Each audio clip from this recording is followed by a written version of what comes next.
Today is called Black History Part 4, The Gathering of Israel, and this is what it's all about. You know, and if you're a part of the household of God, or you want to be part of the household of God, then you got to be a part of this gathering right here.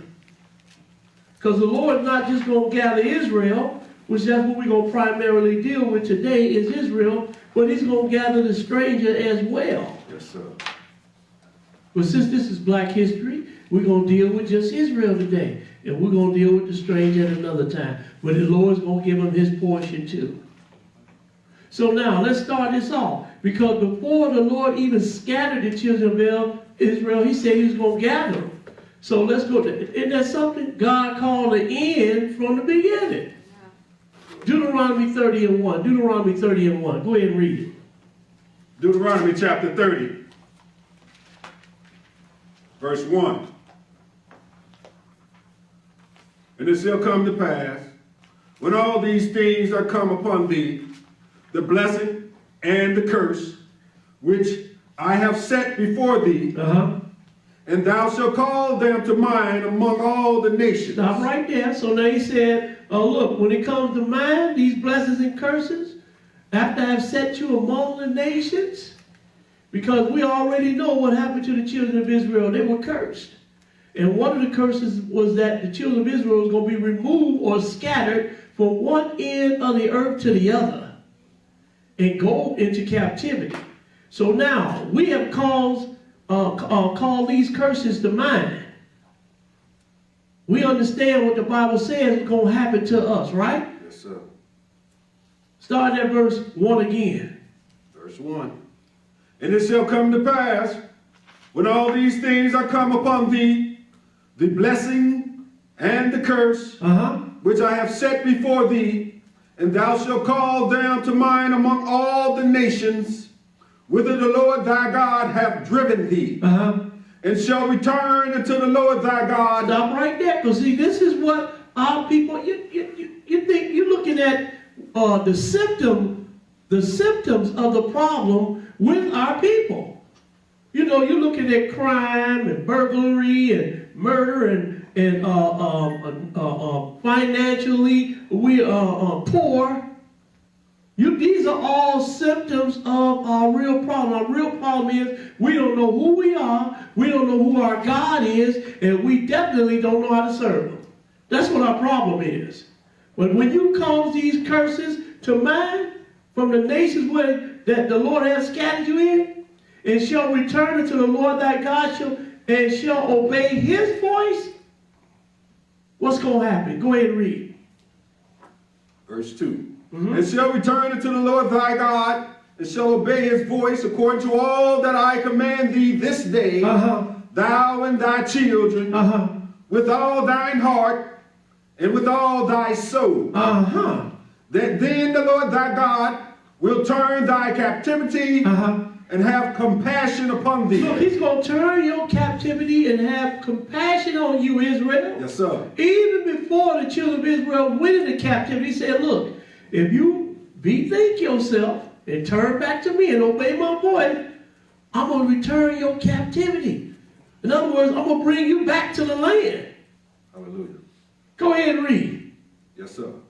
That then the Lord thy God will turn thy captivity and have compassion upon thee, and will return and gather thee from all the nations, whether the Lord thy God hath scattered thee. Go ahead. If any of thine be driven out unto the utmost parts of heaven. Now you see what he calls this earth? Heaven. If any of thine be driven out unto the outmost parts of heaven. Go ahead and read. From thence will the Lord thy God gather thee. See, you don't care where you are on this earth. He's going to gather you. Yes, sir. No matter where you are. Go ahead and read. The Lord thy God gather thee, and from this will he fetch thee. And the Lord thy God will bring thee into the land which thy fathers possessed, and thou shalt possess it. And he will do thee good, and multiply thee above thy fathers. Ooh, I can't wait for that. Come on. Come around and see that. He's going to multiply us above our fathers. Come on. I'm waiting on it. I hope I live to see it. Let's go to Jeremiah. Because we got to find out who's going to do this. We're going to Jeremiah 31. Jeremiah 31. And we're going to pick it up at verse 6. This is going to be a glorious time. You think you're popular now, Israel. You're really going to be popular at this time. I'm going to show you just how popular you're going to be at this time. Because this is going to be a beautiful time for our people. I know we get ran through the ringer now. But we got something to look forward to. Make that plain, brother. Jeremiah 31. Jeremiah 31. Those of us who are going to keep God's laws and his commandments. We got something to look forward to. Jeremiah 31, and we're going to pick it up in verse 6. Jeremiah 31 and 6. Go ahead and read it. Jeremiah chapter 31, verse 6. For there shall be a day that the watchmen upon the Mount Ephraim shall cry, Arise ye, and let us go up to Zion unto the Lord our God. See, you know, one day we crying this now. We want to go to see the Lord our God. We want to go to Jerusalem. We want to go back home to see the Lord our God. We are crying this now.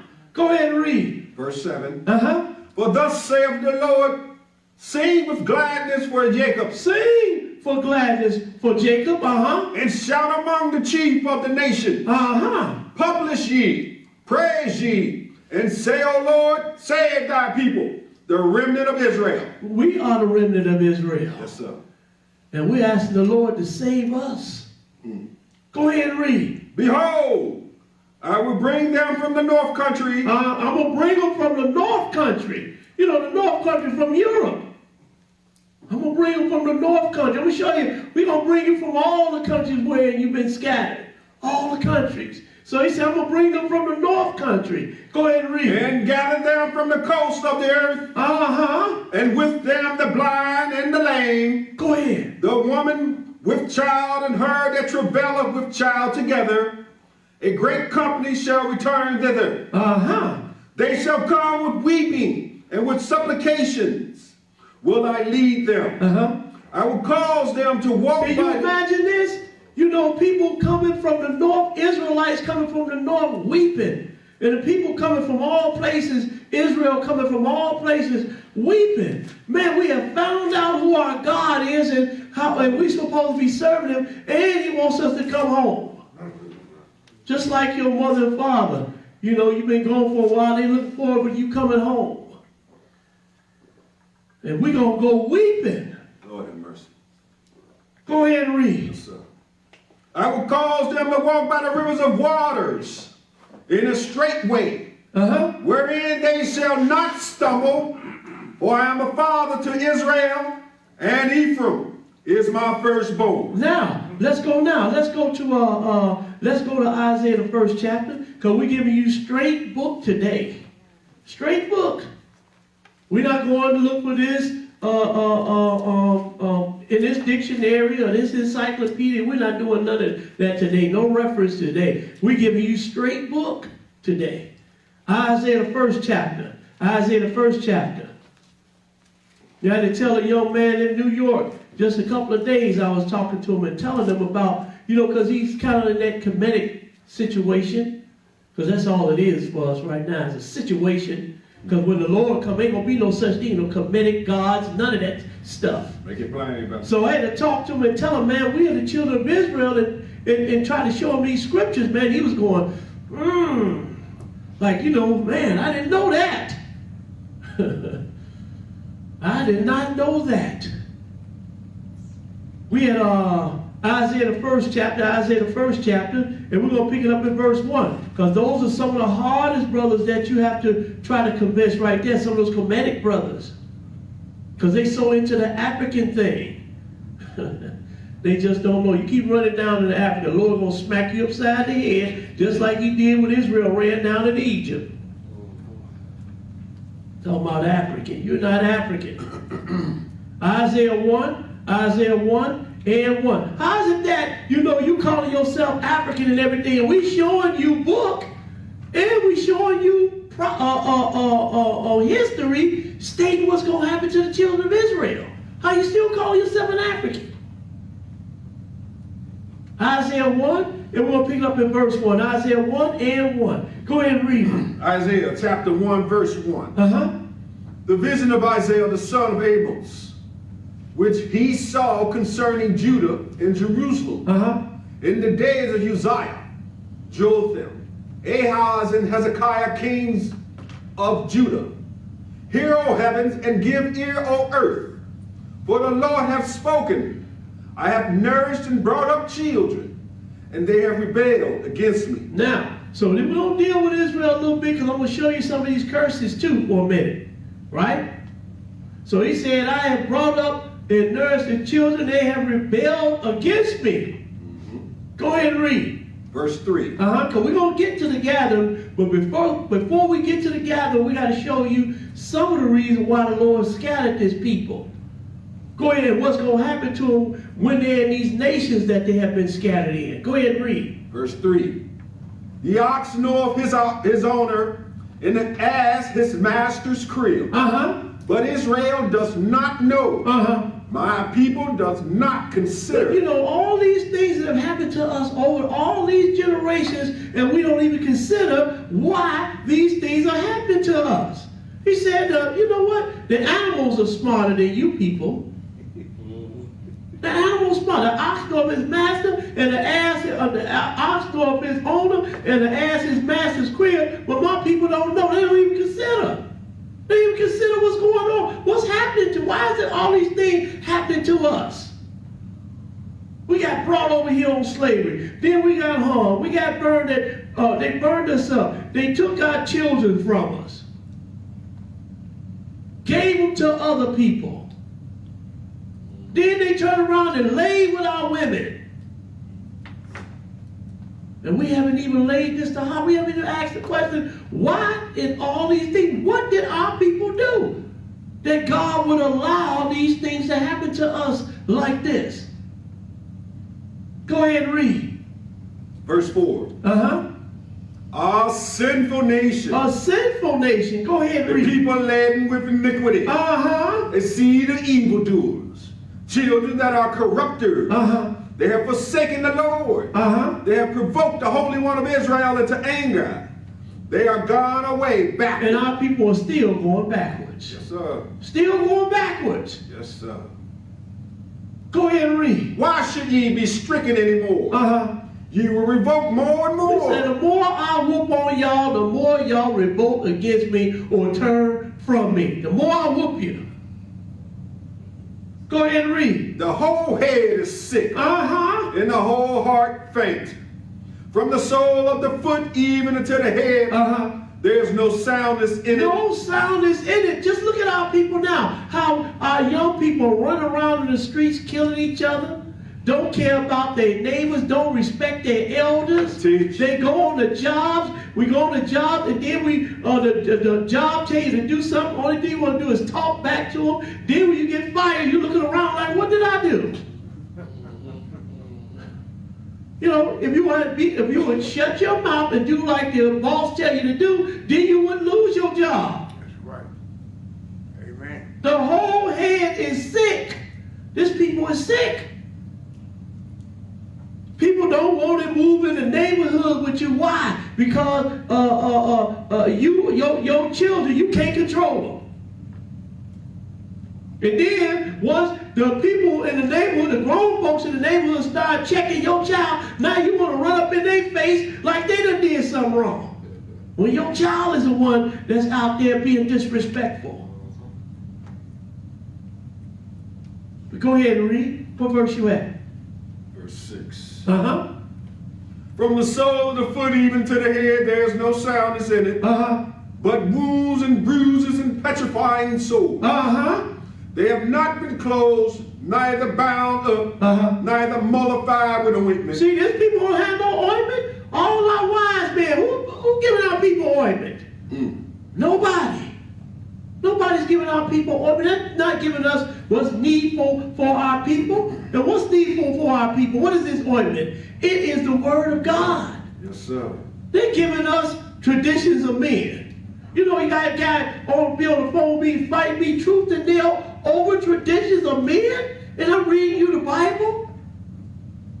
And you fight me tooth and nail over traditions of men. Something some men have given you. So these people have not been mollified with ointment.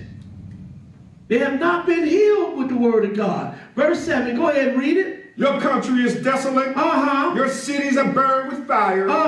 Your land, strangers devoured it in your presence. Our land, our people don't even know that that is our land. They don't even understand that that's our land. Bring it out, bro. You understand? People, strangers devouring that land in your presence.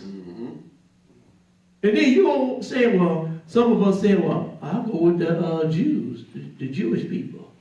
Some of our people say, well, the Arabs. But they devour your land. Finish that. Strangers devoured in your presence, and it is desolate, as overthrown by a stranger. Now, let's go now. Let's go to Isaiah the 5th chapter. Isaiah the 5th chapter. Isaiah 5, and we're going to pick it up at verse 11. Isaiah 5 and 11. Isaiah 5 and 11. Everybody got it?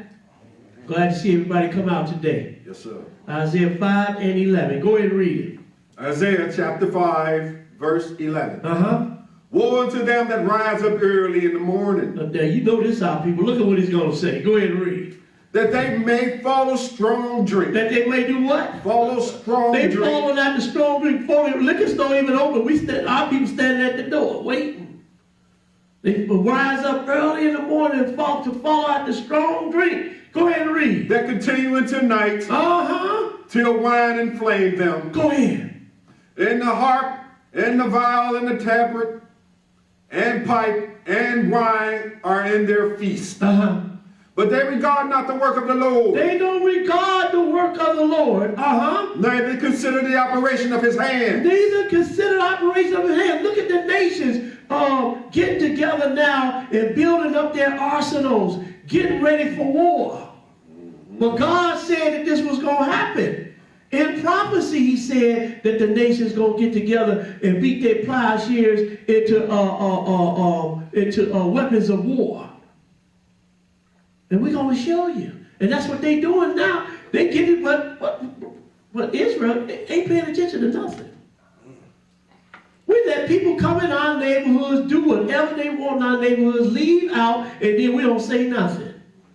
Just like I've been hearing here lately, young ladies been getting snatched in our neighborhoods, and then they taking their organs and harvesting them.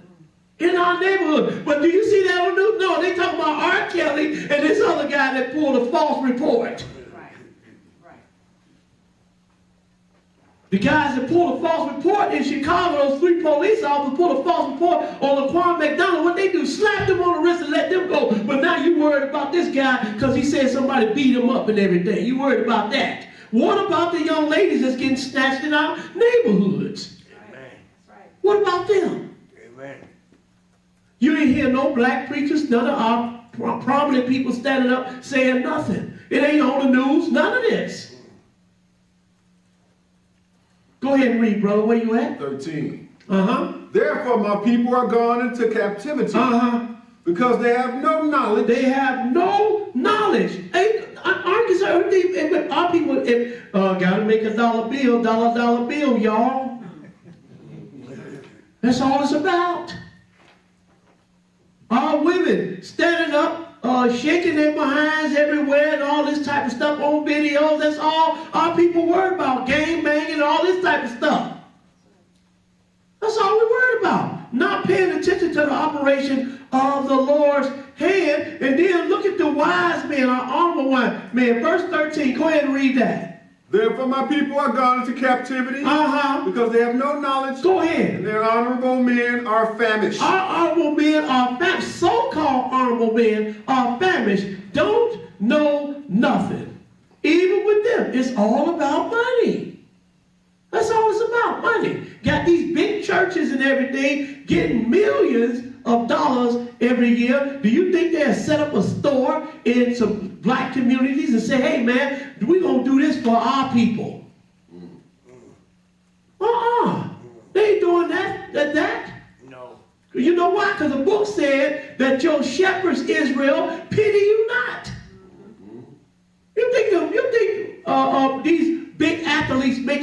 millions of dollars. You think they setting up stores and businesses in the black communities? No. No. But what do you see? Soon as the Hispanic people or other people of other nations come over here, what do? Set up businesses, set up communities. That's right. Resources, yes. Then what they do, they come in our communities and set up their business. We should have the hair care business on lock.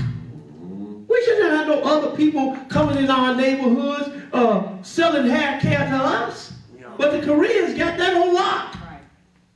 But that's in the Bible too. The Lord said, I'm going to tear down these hedges from around you, Israel, and the wild beasts going to come in and try and devour you. And that's what they're doing.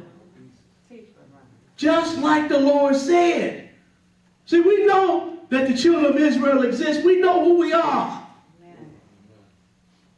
And it's just like the Bible is calling. Therefore, my people are going to captivity because they have no knowledge. And their honorable men are famished. And their multitude dried up with thirst. And their multitude is dried up with thirst. Verse 14. Go ahead and read. Therefore, hell hath enlarged herself and opened her mouth with measure, without measure. And their glory and their multitude and their pomp.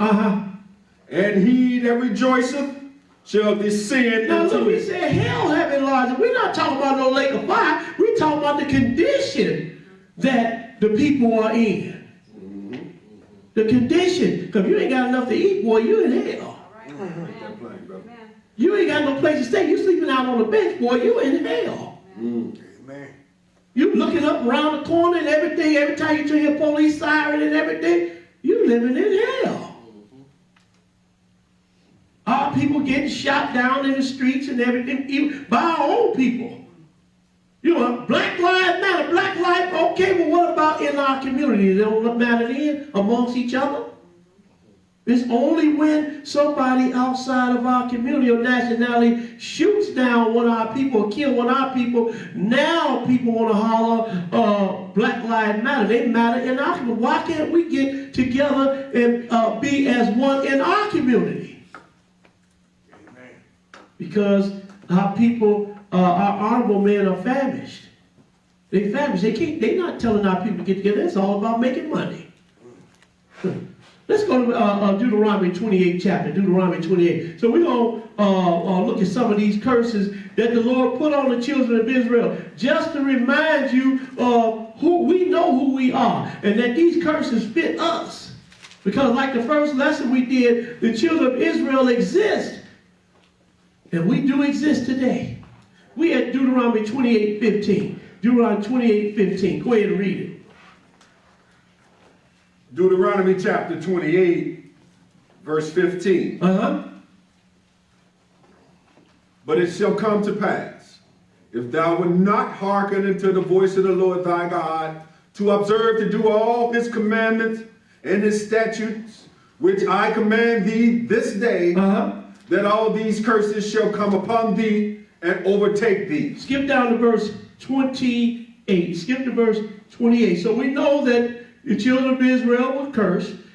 And so we're going to look at some of these curses. Verse 28. Go ahead and read. Verse 28. The Lord shall smite thee with madness and blindness and astonishment of heart. See, you know, when he gonna strike you with madness and blindness and astonishment of heart. This people is mad all the time and blind. Blind, cannot see. Don't have no leaders in our community, really. You know, you got these people, Cornel West and Al Sharpton and Jesse Jackson. They can't tell you about this. They're not telling us about this. Everybody trying to line their pockets up. Go ahead and read. Yes, sir. 29. And thou shalt grope at noonday, as the blind gropeth in darkness. Go ahead. And thou shalt not prosper in thy ways. You know how the blind they grope, right? They trying to find them. That's how these people is. In the light, though, they can't find their way. Cannot find their way. We've been in this country 400-something years, and we are still on the bottom. People come here from other nations and get houses and businesses and everything. Look at our people. We've been here for over 400 years. We should at least be behind the Gentile. But you got other nations coming in here, and they behind the Gentile. I'm talking about money. I'm talking about communities, businesses. Does anybody understand what I'm saying? Amen. Amen. Here we are still on the bottom after all these hundreds of years. Go ahead and read. When Martin Luther King came, he did his thing. I don't have nothing against Martin Luther King. He did his thing. Frederick Douglass, he did his thing. All the brothers, W.E.B. Du Bois, he did his thing. Sojourner Truth, hey, they done their thing. Amen. The woman that they called Moses, Harriet Tubman, okay. Amen. But did they tell you this? Did they say why these things have happened to us and what we need to do to get out of this? No. Martin Luther King had a dream, but it wasn't this. It was not this. And I love that brother too, don't get me wrong. But it wasn't this. This is the ointment that we need right here. This word of God. The word. Amen. Amen. And this is the cure for our people. Go ahead and read, brother. Yeah. Verse 29. And thou shalt grope at noonday, as the blind gropeth in darkness, and thou shalt not prosper in thy ways. And thou shalt be only oppressed and spoiled evermore. Now look, we've been in this country, like I said, for 400-something years, in and out of slavery in the other countries, right? And we're still what? Oppressed. We're still an oppressed people. Go ahead and read. What verse you at? In 29. You finished that? No, 0. Go ahead. Thou shalt be only oppressed and spoiled evermore, and no man shall save thee. Now skip to verse 36. Who saved us? God. Look here. You had many, but Nat Turner, what happened to him? What about John Brown? Even a white man, John Brown, called his city New Jerusalem. The town he was staying, New Jerusalem. What happened to him? Got hung. Trying to save his people. What got hung? Trying to save his people. Nat Turner trying to help his people and save the people. What happened? Got killed. You ain't got no strength in your head. Our strength is in the Lord. Yes, sir. That's why our strength is in the Lord. Amen. And it's time that our people wake up and realize this. Skip to verse 36. Skip to verse 36. You're not going to get out of this until you turn to the Lord. And then you sure enough going to be out of it when the Lord returns. Because look, he's going to start swinging left, right, left, uppercuts, everything, that all the nations. Let my people go. Verse 36. Go ahead and read it. The Lord shall bring thee and thy king, which thou shalt set over thee, unto a nation which neither thou nor thy fathers have known. And there shalt thou serve other gods, wood and stone. Look, we serving other gods, aren't we? Look how many Baptist people we got. How many Church of God in Christ do we? That's a new one that just came up. In like the 1940s, you know, a black organization called the Church of God in Christ. All these other gods we serving.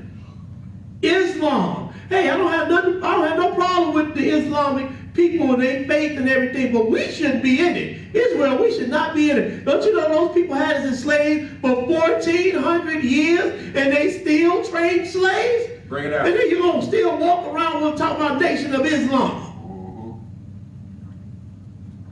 And you just seen it just last year in Libya, these Arabs called Muslims got these black people as slaves. Just last year. And you still calling yourself a Nation of Islam? Teach. You still calling yourself, what is the other one just came up with, no disrespect to the brother, Noble Drew Ali?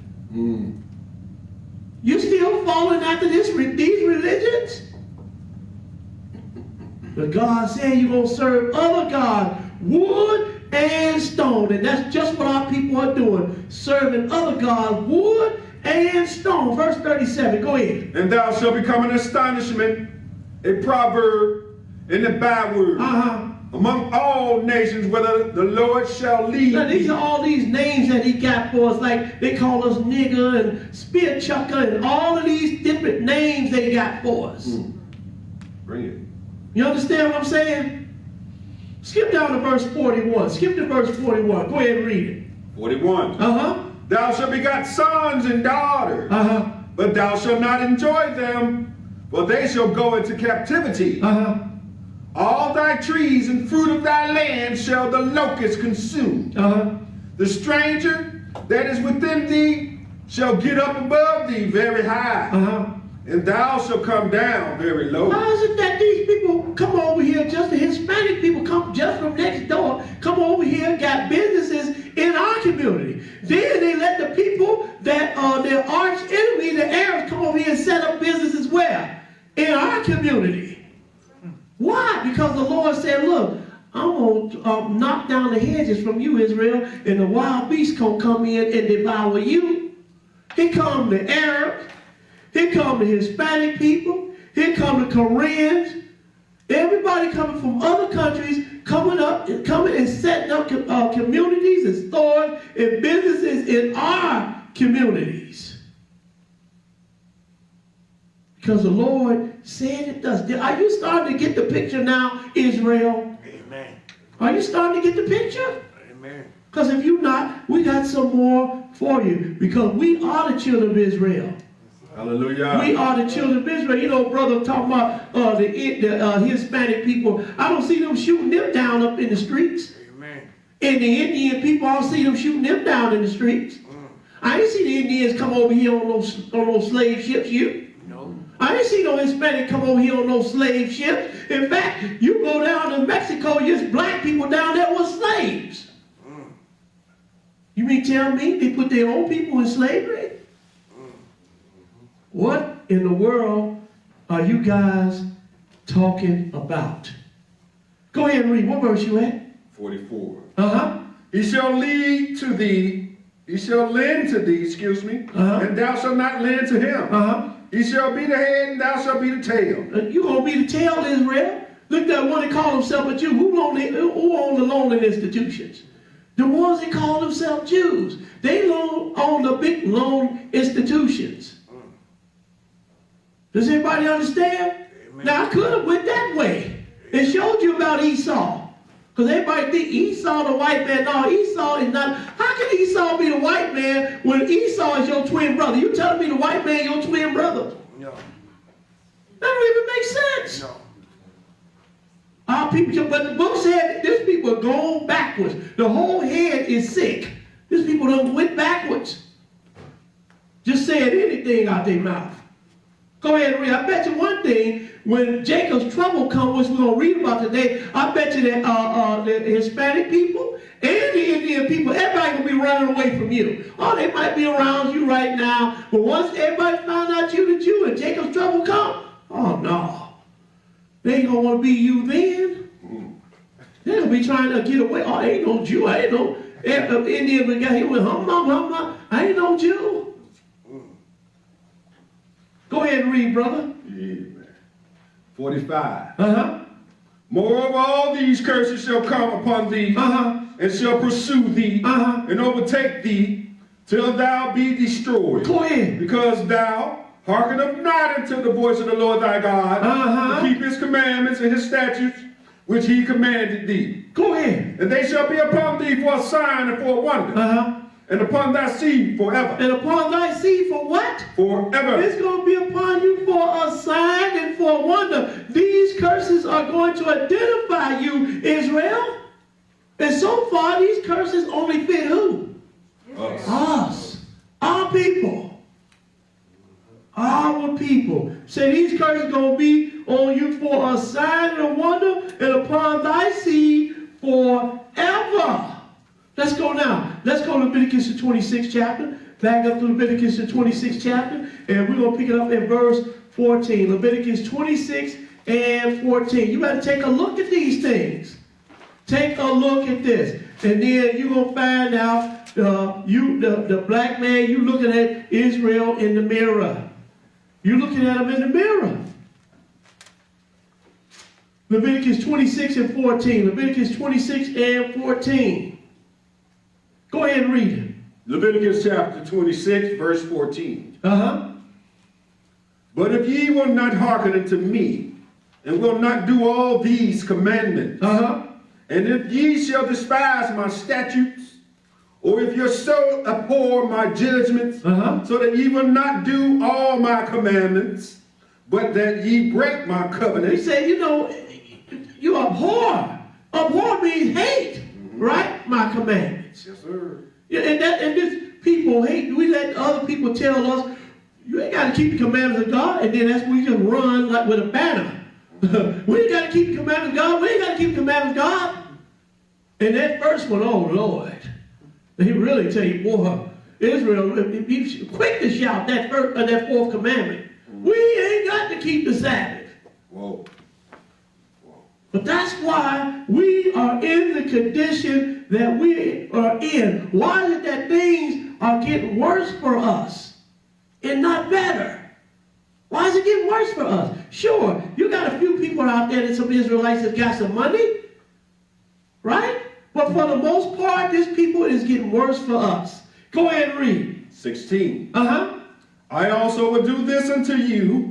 I will even appoint over you terror, consumption. Now, who's being terrorized in their own neighborhoods? We are. We're being terrorized by young people. We're being terrorized by the police, by the government. You name it. We're being terrorized. You know, I remember when we were younger, we could go out and play in the park and everything. You can't take your kids out in the park now and go play, because there's some bullets going to start ringing out. It might be from one of the little kids in your neighborhood. It might be from the police. Remember that little boy was standing in the playground with a toy gun. Police walked up and shot him. Amen. So this is not far-fetched, what I'm saying. Go ahead and read. I also will do this unto you, and will even appoint over you terror, consumption, and burning ache, that shall consume the eyes and cause sorrow of the heart. And ye shall sow your seed in vain, for your enemy shall eat it. Keep reading. And I will set my face against you. Look, you see that? See, God is the one that has set his face against us. That's why all of these things are happening to us. Because God has set his face. I don't care how many times you go to church on Sunday and praying and hollering and running up and down the aisles and all that stuff. That don't mean nothing. If you're not doing what thus say the Lord said, I have set my face against you. It's written. Go ahead and read. I will set my face against you, and ye shall be slain before your enemies. Stop right there. Who being slain before the enemy? In the whole neighborhood. You can't even get in his car. You understand? Castillo, I think his name was Alonzo Castillo. Forgive me for messing up his name. In his car with his family. And he tell the police, look, I got a gun on me. I'm concealed carrier. Police officer, don't move, pow, pow, pow. And shot the brother in front of his own wife and child. You understand? You're going to be slain before your enemy. Look at the boy that just got killed a couple of years. They tried to conceal it for 3 years. Just got shot 16 times and 9 times in the back, but he was lunging at you. Okay. I'm going to show you somebody who's going to be lunging at you. Be you dead or Lord wake you up, he's going to still be lunging at you. You think that you're going to get away with all of these murders and all of these atrocities that you have committed against the children of Israel? No. You're not going to get away with it. No. The judge might let you get away with it. You understand? The court didn't find you guilty, but God's going to find you guilty. Amen. You're going to get yours. So it's just a matter of time when he who held you captive, Israel, going to be your captive. The shoe is going to be on the other foot. Amen. Don't get me wrong, because all white people are not bad. All Edomites are not bad. All Africans are not bad. But the ones that are, the Lord going to deal with them. Amen. He is going to deal with them. Go ahead and read what verse you at. 17. And I will set my face against you, and ye shall be slain before your enemies. They that hate you shall reign over you. And ye shall flee when none pursue. And you're going to flee when none pursue it. Always scared. God gave you that trembling heart Verse 18, go ahead. And if ye will not yet for all this hearken unto me, then I will punish you 7 times more for your sin. I'm going to punish you 7 times more for your sin. You ever notice something? The same crime that other nationalities do, who get the most time? Israel. We get the most time. And you're looking at like, why am I getting 20 years and he only getting 5? And he did the same crime. The Lord said, I'm going to punish you 7 times for your iniquities. Put you away for life. You know why they put you away for life? Because Israel going to be snared at home and hid in prison house. Don't you know that the countries are making money off of you being in prison? The states are making money off of you being in prisons? Amen. But God is the one who put you there. Who gave Jacob for the spoil and Israel to the robber? Did not the Lord against whom they have sinned? It's written. God done this to you. He got it's a whole plan going, a master plan. Everybody talk about the master plan. This is the master plan right here. Right here, brother. This is the master's plan. And you are in it. You are in it, black people. Talk about black history. Yeah, this black history you're reading about today. This is black history you're reading about today. What verse you at? 19. Skip to verse 21. Skip to verse 21. Go ahead and read it. And if ye walk contrary unto me, I will not hearken unto you. Unto me. Excuse me. And will not hearken unto me. If ye walk contrary unto me, and will not hearken unto me, I will bring 7 times more plagues upon you according to your sin. Look at all the diseases that's going on in our community. Look at all the diseases. Don't you know that the AIDS cases among, or HIV cases among black people is like around 50%? And the women, 72%? Who gets cancer more than any other people? Israel. The African don't get cancer like we do. Israel. The white man, he eat more meat than we do. Because they got more money than us, right? But who get cancer the most? Israel.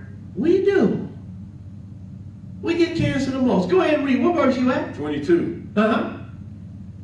I will also send wild beasts. I'm sorry. Skip to verse 27. Skip to verse 27. Go ahead and read it. And if ye will not for all this hearken unto me, but walk contrary unto me, then I will walk contrary unto you, also in fury. And I will chasten you 7 times more for your sins. I'm going to punish you 7 times more for your sins, Israel. Now let's go to Isaiah 42nd chapter, Isaiah 42. And we're going to pick it up at verse 18. Isaiah 42 and 18. 42 and 18. There's a little misprint there, but it's 42 and 18. Everybody got it? Go ahead and read it. Isaiah chapter 42, verse 18. Hear ye deaf, and look ye blind. See, these people they are blind and they deaf. You can't see, neither can you hear. And then when somebody like me come and try to tell you what thus said the Lord concerning who you are, you tell me, man, get out of my face. Amen. I ain't trying to hear that. Amen. We're not no Jews.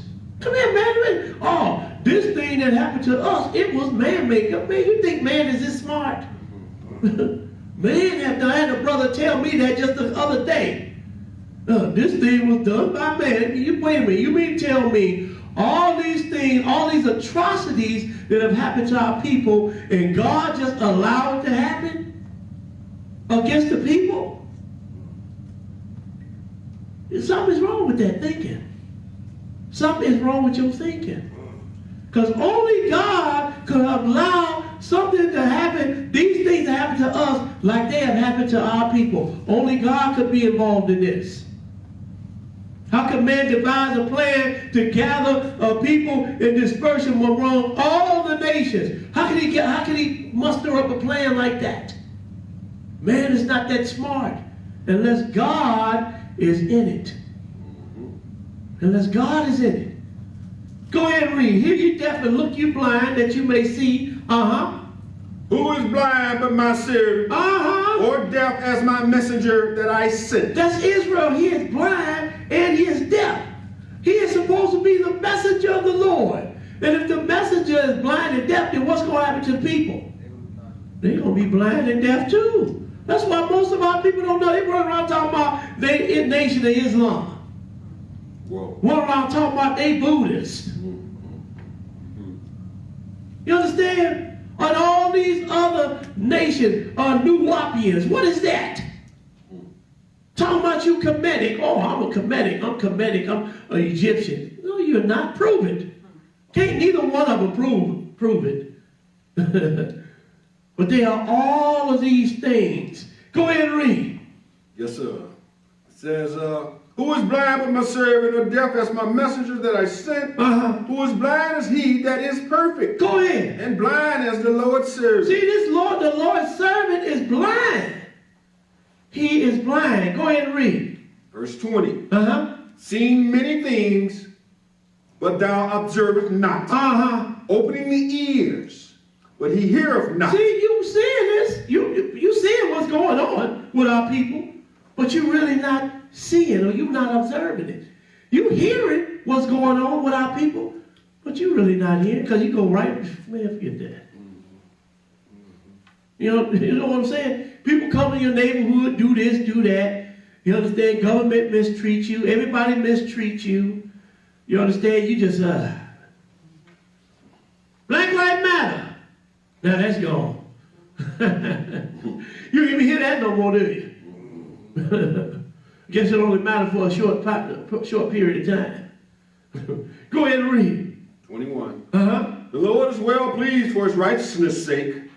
He will magnify the law and make it honorable. See, he's going to magnify the law and make it honorable. Go ahead and read. He didn't say he's going to magnify Sunday, did he? And make that honorable. He's going to magnify the law and make it honorable. Go ahead and read. But this is the people robbed and spoiled. They are all of them snared and hoed. And they are hid in prison houses. Robbed and spoiled. Going in our neighborhood, the prices in the stores are jacked up. Right? You go into other neighborhoods, price nice and low and everything. You know, you can get a few groceries. But you go in our neighborhoods where somebody else look like somebody else from another nation come in our neighborhoods and jack up the prices on us. Then the Arabs come in our communities and sell pork and all that. They don't eat pork because they Muslim, but they gonna sell it to you. Right. Bad meat, you understand, outdated store. The Lord said, look, Israel, if you do like I tell you, you're gonna eat new store. But they come and sell us old stuff in our own neighborhood, then jack the price up on it. And we'd be glad to get it. Not realizing and not paying attention to the operation of the Lord's hand. The Lord does set us on fire round about, and our people don't lay it to heart. They don't even think about what is going on. Why is this being done? Why are we outraged about this? Where's our prominent people? Our wise people, where are they? Go ahead and read. What verse you at? Start at the top of 22. But this is the people robbed and spoiled. They're all of them snared and hoes, and they are hid in prison houses. They're hid in prison houses? Well, who is the majority in the prison houses? Black people, Israel. And the minority in this country. We're only like 13% of the population in this country. But we are the majority. Ding, ding, ding, ding, ding. A light should go off and a bell should go off in your head right now. People robbed and spoiled, snared and hold, and hid in prison houses. Go ahead and read. They are for prey, and none delivereth. Go ahead. For spoil, and none saith restore. But where's our 40 acres and a mule? We're still waiting on it. They go all the way over to Iraq and Iran and want to blow up their country and then turn around and do what? Restore it.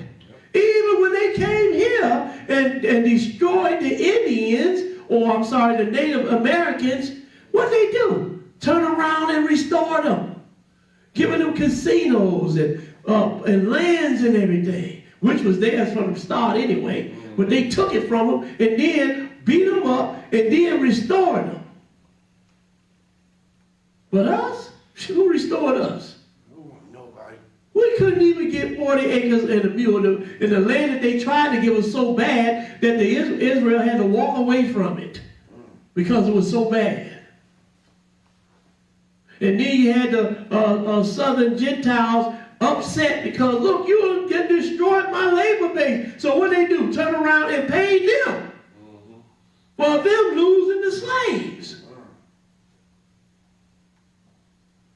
They still prospered off of you. But this is the people robbed and spoiled. They are standing holes and hid in prison houses. They are for a prey and none delivered, for a spoil and none saith restore. We had a sister down in Chicago talking about, we want reparations, we want reparations. Every now and then you hear that word reparation. But that's been said for over 100 years. Who restored us? Nobody. Why?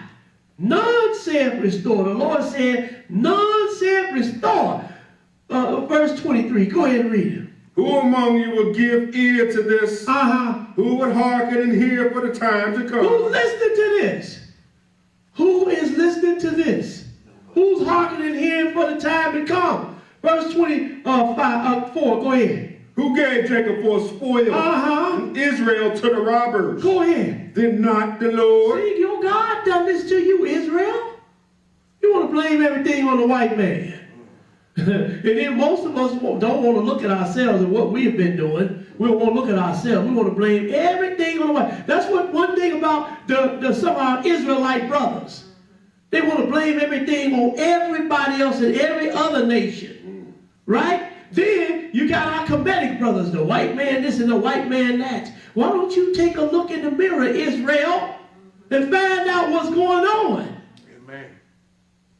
And see who you are. And find out, listen to these Israelites that's telling you who you are. Maybe then you'll calm down. And you won't be so mean-hearted and mean-spirited after you find out who you are and what's going on.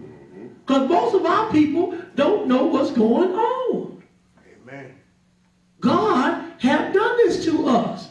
Who gave Jacob for a spoil and Israel to the robber? Did not the Lord? Go ahead and read. He against whom we have sinned. For they would not walk in his ways. Go ahead. Neither were they obedient unto his law.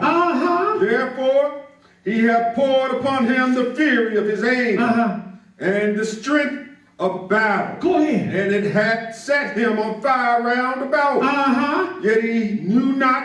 Our people so far gone, we don't even realize who we are. They ain't even thinking about, well, maybe this God might be God punishing us. All these things happen to us. Because why would God allow these things to happen to us that has happened to us even in this country? And not only in this country, but all over the world. Why would he allow it? To just one people. You ain't see nobody coming over here getting no Indian slaves and dispersing them among the nations. Bring it out, brother. You didn't see nobody come over in the Hispanic community, grabbing them and taking them into other nations as slaves. Why did God do this to our people? It's because of our people and our forefathers disobedient. He said these curses going to be upon you for a sign and a wonder upon thy seed for how long? Forever. And this will identify our people. Read that verse one more time. 25. Therefore he hath poured upon him the fury of his anger and the strength of battle, and it had set him on fire round about. Yet he knew not, and it burned him. Yet he laid it not to heart. Oh, he's setting us fire to us, and we still ain't looking around and saying, where did this fire come from? And why am I being burned like this? Ain't even looked. They ain't even wondered about this. Let's go now. Let's go to Jeremiah 30, because the Calvary is on the way. Yes, sir. The Lord is not going to keep us here in this country forever. I'm speaking of our people now. Our people will not be in these conditions, in the conditions that we are in forever. That's right. Let's go to Jacob, the 30th chapter. Jacob 30. Jeremiah. I'm sorry, Jeremiah 30. Thank you. Jeremiah 30. And we're going to pick it up at verse 7. Jeremiah 30 and verse 7. And thank God for Jesus. Hallelujah. Because one day, our brother and our master, Jesus, is coming to get his people. Amen. Yes, sir. He's coming to get his people. You think, did Pharaoh get away with it? No. Lord went in there and beat Egypt down and said, let my people go. Once he was done with Pharaoh, Pharaoh was like, look, Moses, take your flock and your herds and your people and get out of here and bless me also. Amen. And what do you think the people are going to be saying here when it's time? And all over the world going to be saying, look, y'all take your flock, your people, here we just book these planes for y'all and get out of here. Amen. Look, we got some ships for y'all. Look, look, I'm going to show you. Just hold on for a minute. Because they're going to grab you one by one and say, look, man, you out of here. Right. Because when the Lord starts delivering his people, he is going to deliver them. Verse 7. Verse 7. Go ahead and read it. Jeremiah 30 and 7. Go ahead and read it. Jeremiah 30, chapter 7. Uh-huh. Chapter 30, verse 7. Alas, for that day is great, so that none is like it. Uh-huh. It is even the time of Jacob's trouble. And that's what time we are in now. We're in the time of Jacob's trouble, but it's going to get worse. You think we got problems now. You just wait.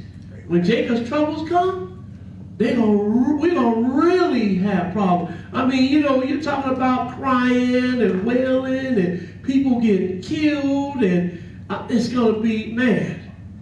And so that's why you want to be on the side of the Lord, because at that time, it's going to be time for the people to go in the wilderness. The children of Israel. It's time for you to go in the wilderness. But then if you don't listen, you won't know this. You're going to be standing around, looking around like, well, then you're going to be looking for God then. Then you're going to be looking for God. But look, if you're here during this time, you get caught up at this time, you're going to be here. And you're going to get wailed on by these people and anybody else that's in this nation that's looking to do you harm. That's right. It's written. Now, our people better wake up and realize what's going on. Get your head out of the sand. Amen. Because that's what's wrong with our people. We got our head in the sand like an ostrich. And the Lord just beating that whole body up. Go ahead and read, brother. Yeah, man. Top of 7. Uh-huh. Alas, for that day is great, so that none is like it. Uh-huh. It is even the time of Jacob's trouble. Who is Jacob? Israel. That's Israel. It is even the time of Jacob's trouble. Uh-huh. But he shall be saved out of it. But he shall be saved out of it. Before you get saved out of it, you got to go through it. That's right. And some of us are not going to live through it. Some of us not going to live through this time. Go ahead and read. Verse 8. Uh-huh. For it shall come to pass in that day, saith the Lord of hosts, that I will bring his yoke, that I will break, his yoke from off thy neck. But look, this yoke that God's got on our neck now, these curses, he said, I'm going to break them off of thy neck. I'm going to break them off your neck, Israel, one day. Go ahead and read. I will break his yoke from off thy neck and will burst thy bonds. Strangers shall no more serve themselves of him. And strangers shall no more serve themselves of him. So the stranger's not going to be using us no more at this time. But first, you got to go through Jacob's trouble. You got to get through that first. Then he said, I'm going to deal with the stranger. I'm going to take this yoke off of your neck, Israel, that I have put on you, and strangers shall no more serve themselves of you. Now, the tide is getting ready to turn for our people. And here comes our God. Let's go to Psalms, the 14th chapter first. Psalms 14. Because God one day is coming to get our people, and I hope I'm here to see it. Psalm 14, Psalm 14, and we're going to pick it up at verse 7. Psalm 14 and 7. God is going to gather us one day. Psalms 14 and 7.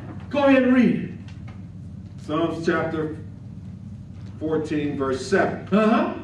Oh, that the salvation of Israel will come out of Zion. It's coming out of where? Zion. Zion. Where's Zion? That's Jerusalem. Oh, that the salvation of Israel will come out of Zion. Uh-huh. When the Lord bringeth back the captivity of his people. Stop right there. When the Lord do what?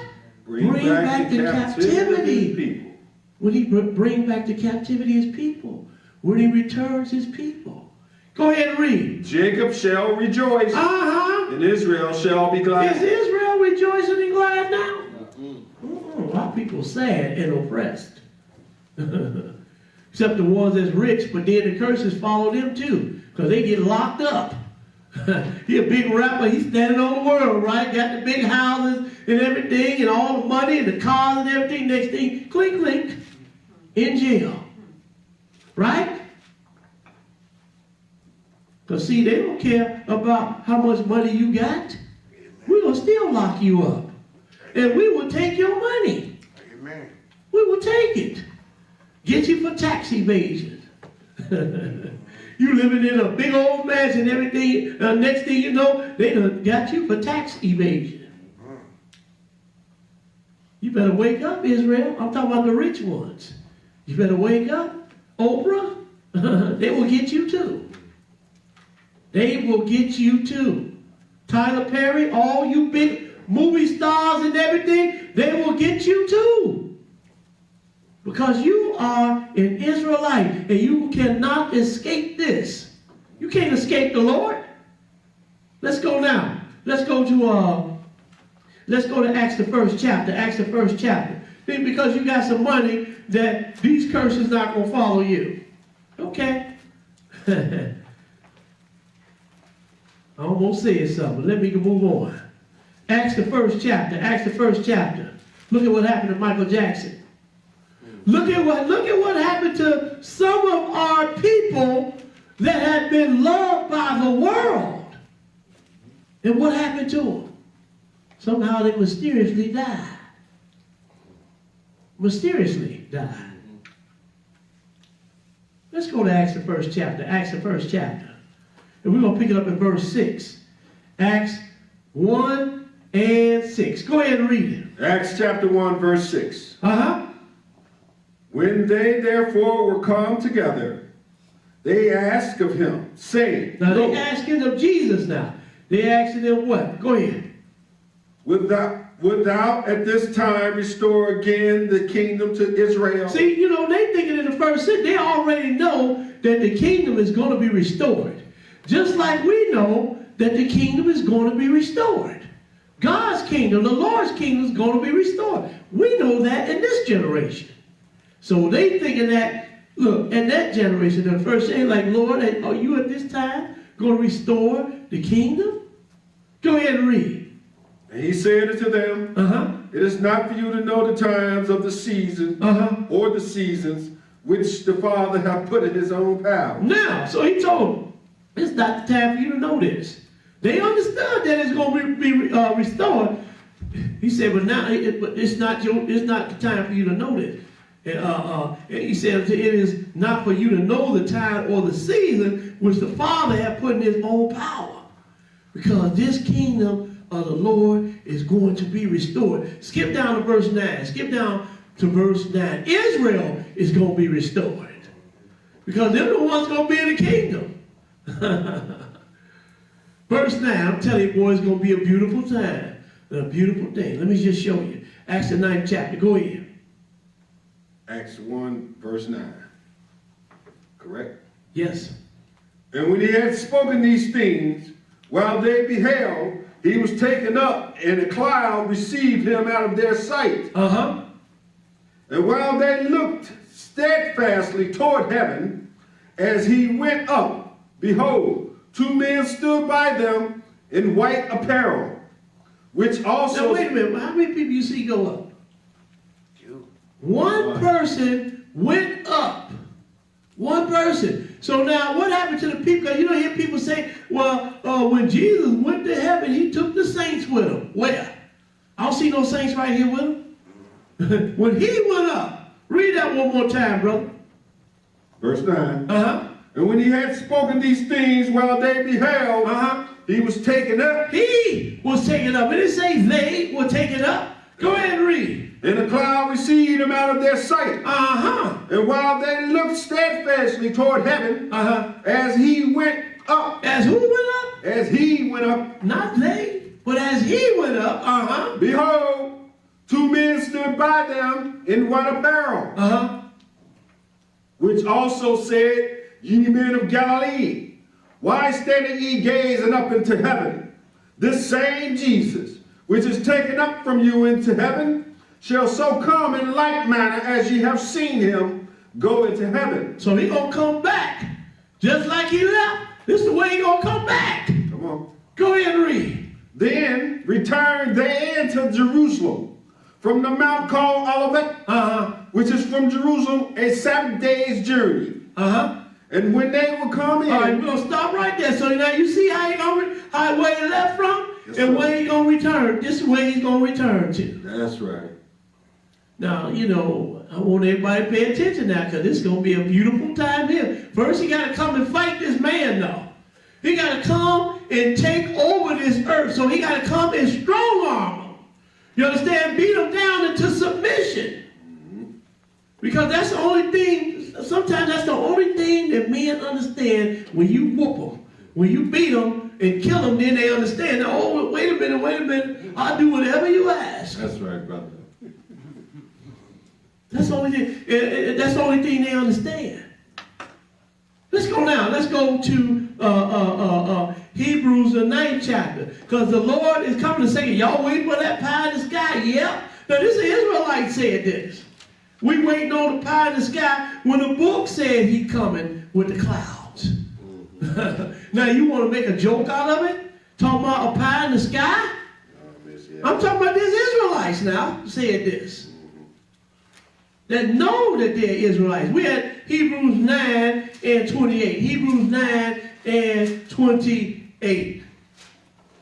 Because all of this and the destruction that the wrath that the Lord is going to pour on this earth is tied into the return of the children of Israel. All of it is tied together. Because God and the Lord had to come and beat this man down to return his people. Because they're not going to let you go. You think they're going to let all the ball players, they didn't say the Lord came tomorrow. They said, okay, Israel, come on. Now we got all these ball players making all these money for these Gentiles. You think they're going to let them go? No. If the ball player said, well, this is my Lord and Savior, I got to go to Jerusalem. We're the Israelites.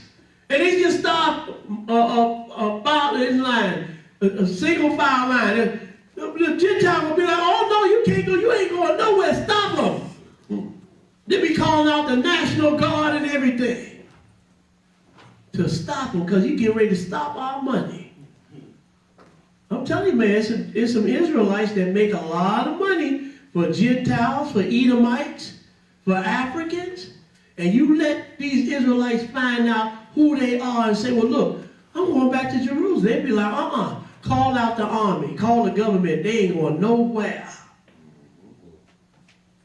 But when the Lord started whooping on their heads, well, we're going to let y'all go then.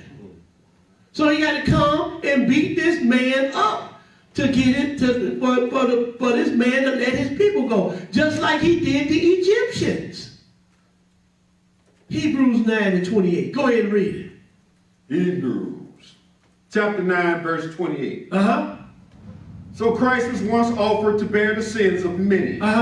And unto them that look for him shall he appear the second time. He gonna do what? Appear the second time. Appear the second time.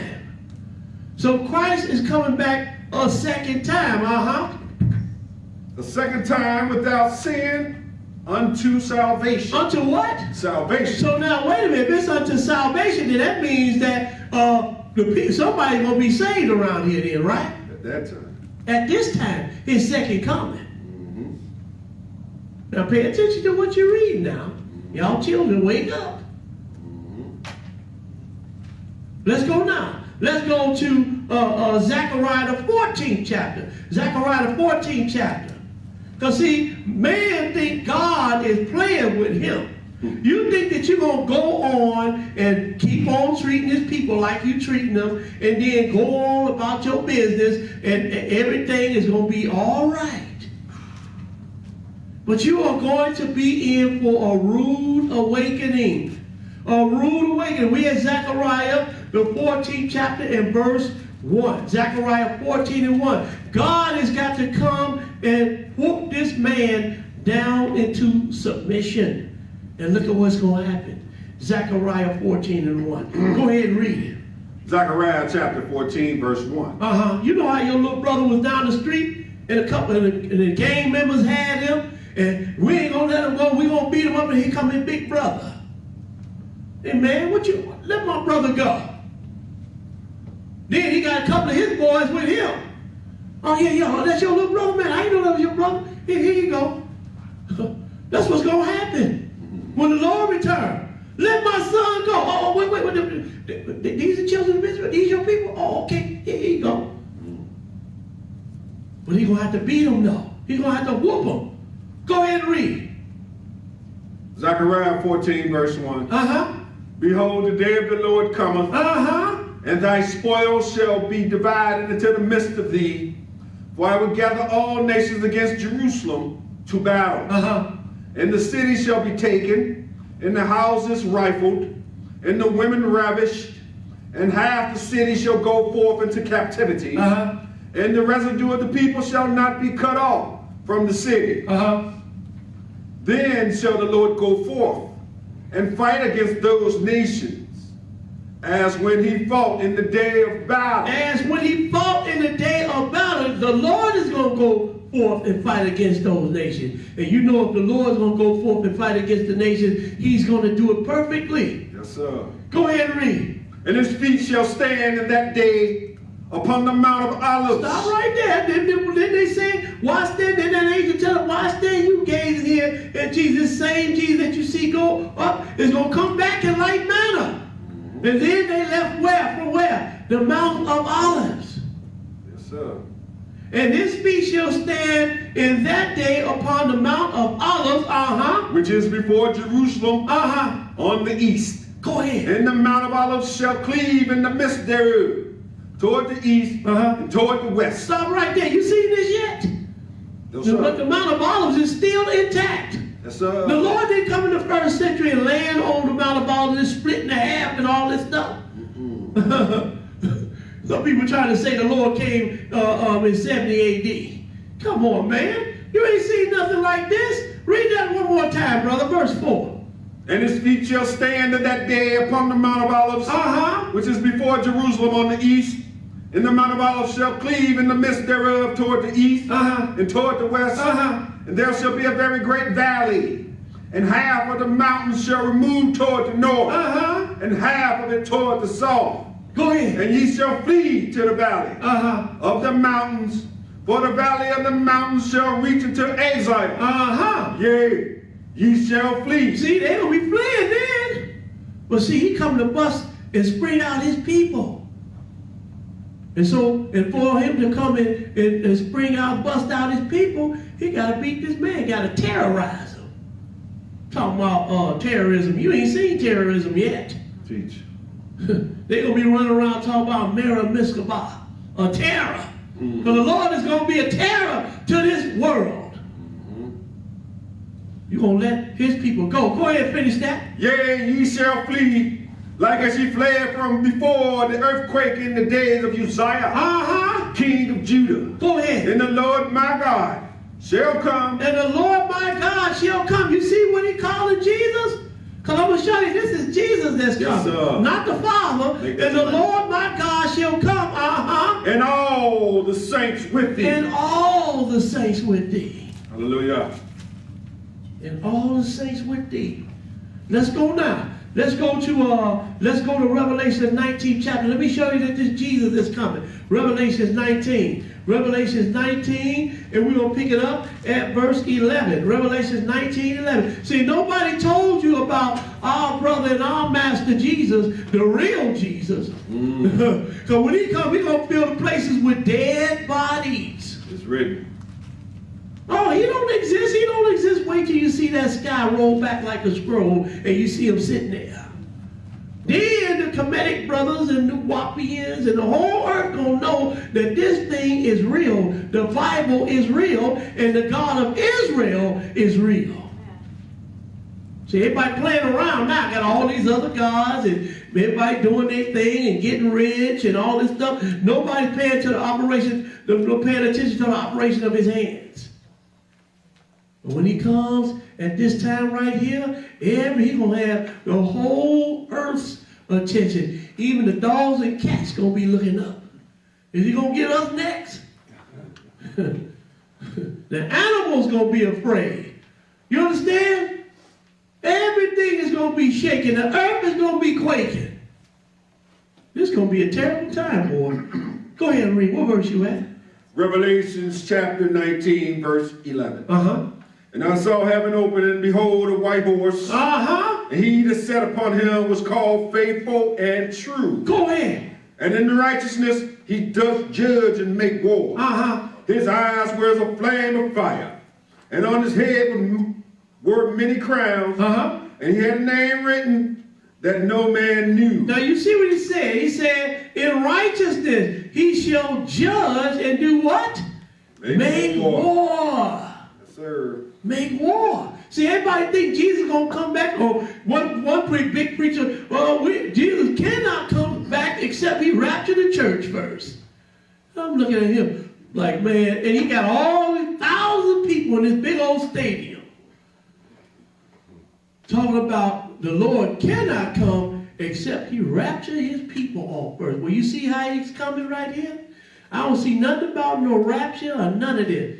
And I saw heaven open, and behold, a white horse, and he that sat upon him was called Faithful and True, and in righteousness he doth judge and make war. Verse 12, go ahead. His eyes were as a flame of fire, and on his head were many crowns. Go ahead. And he had a name written that no man knew, but he himself. Oh, so you're not going to hear this Yahweh and all these other different names that you got for the Lord. Come on, you got to say his name in some type of Hebrew and everything. He going to have a name which no man know but he himself. And he was clothed with vesture dipped in blood. Stop right there. He was clothed with his vesture dipped in blood. Where you getting this blood from? Uh-oh. Go ahead and read. And his name is called the Word of God. Now we know who we're talking about now, right? We know that we are talking about Jesus. Verse 14, go ahead. In the armies which were in heaven followed him upon white horses, clothed in fine linen, white and clean, and out of his mouth goeth a sharp sword, that with it he should smite the nation. He gonna do what? Smite the nation. Smite the nation. See, he gotta come and whoop this man and destroy him down to the ground. He's going to come and smite the nations, And he shall rule them with a rod of iron. And look, if you don't want to do like I tell you, bow upside the head. Or you might get killed. Because there's going to be a lot of dead bodies. Because what it says in Psalm 110, he going to fill the places, the Lord at thy right hand going to strike through kings. He shall fill the places with dead bodies.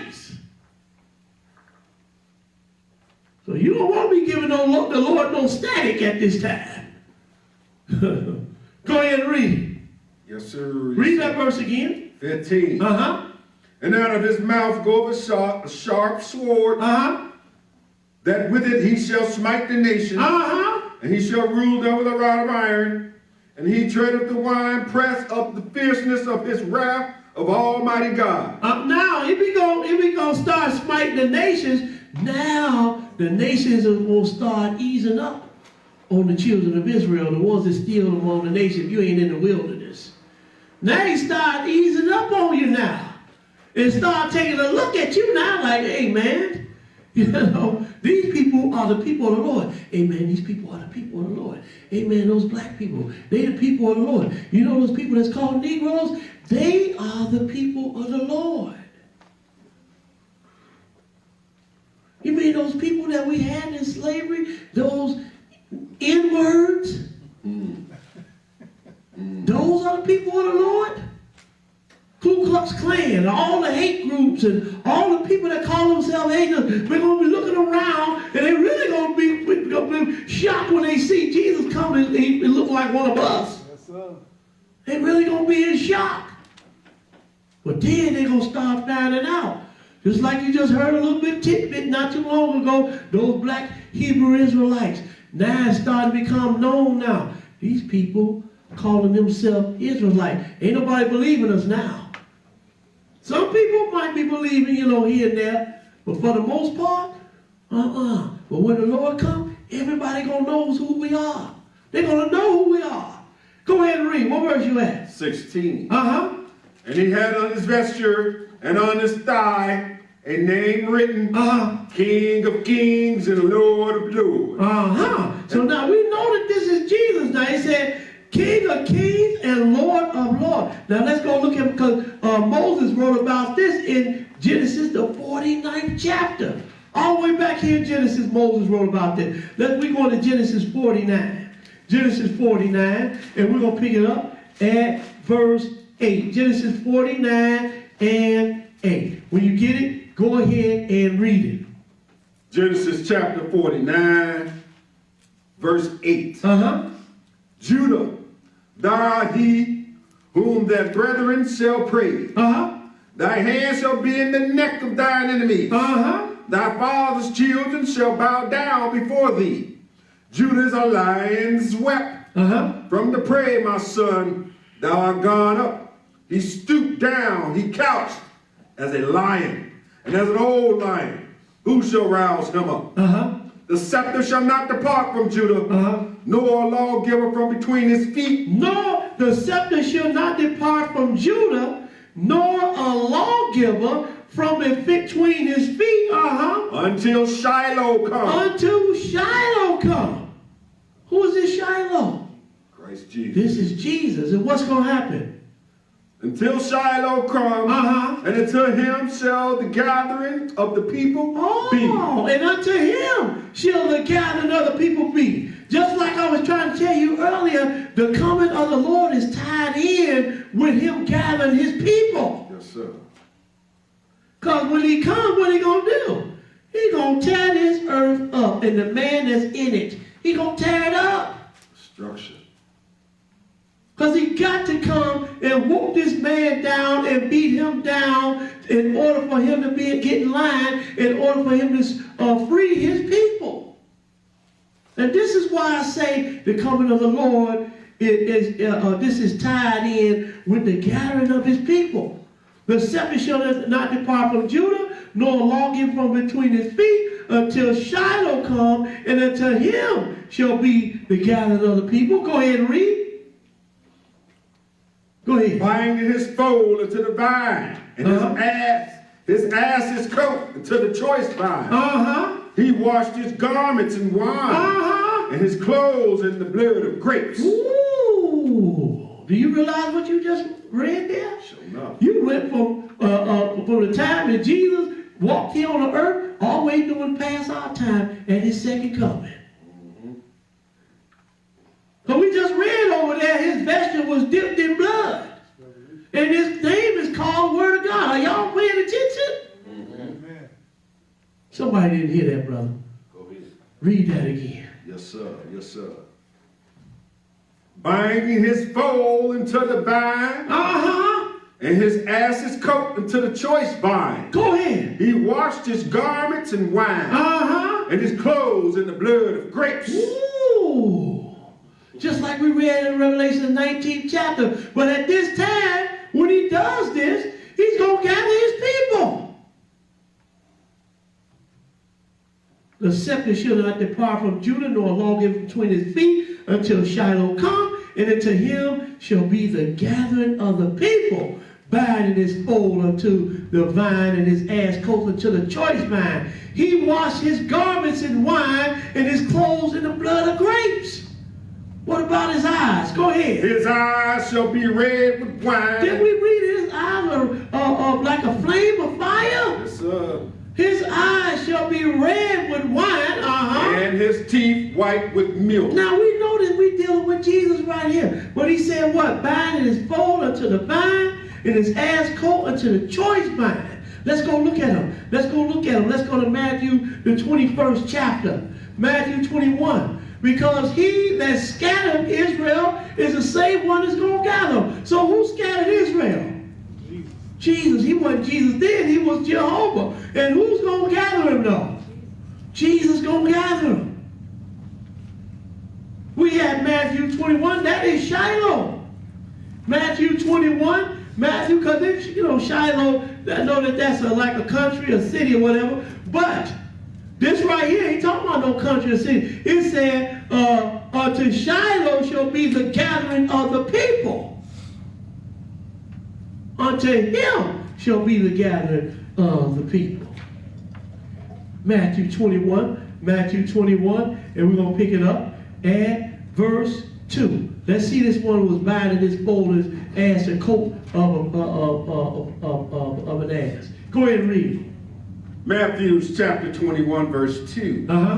Saying unto them, go into the village over against you, and straightway ye shall find an ass tied, and a coat with her. Go ahead. Loose them, and bring them unto me. So now who is the Bible talking about in Genesis, the 49th chapter?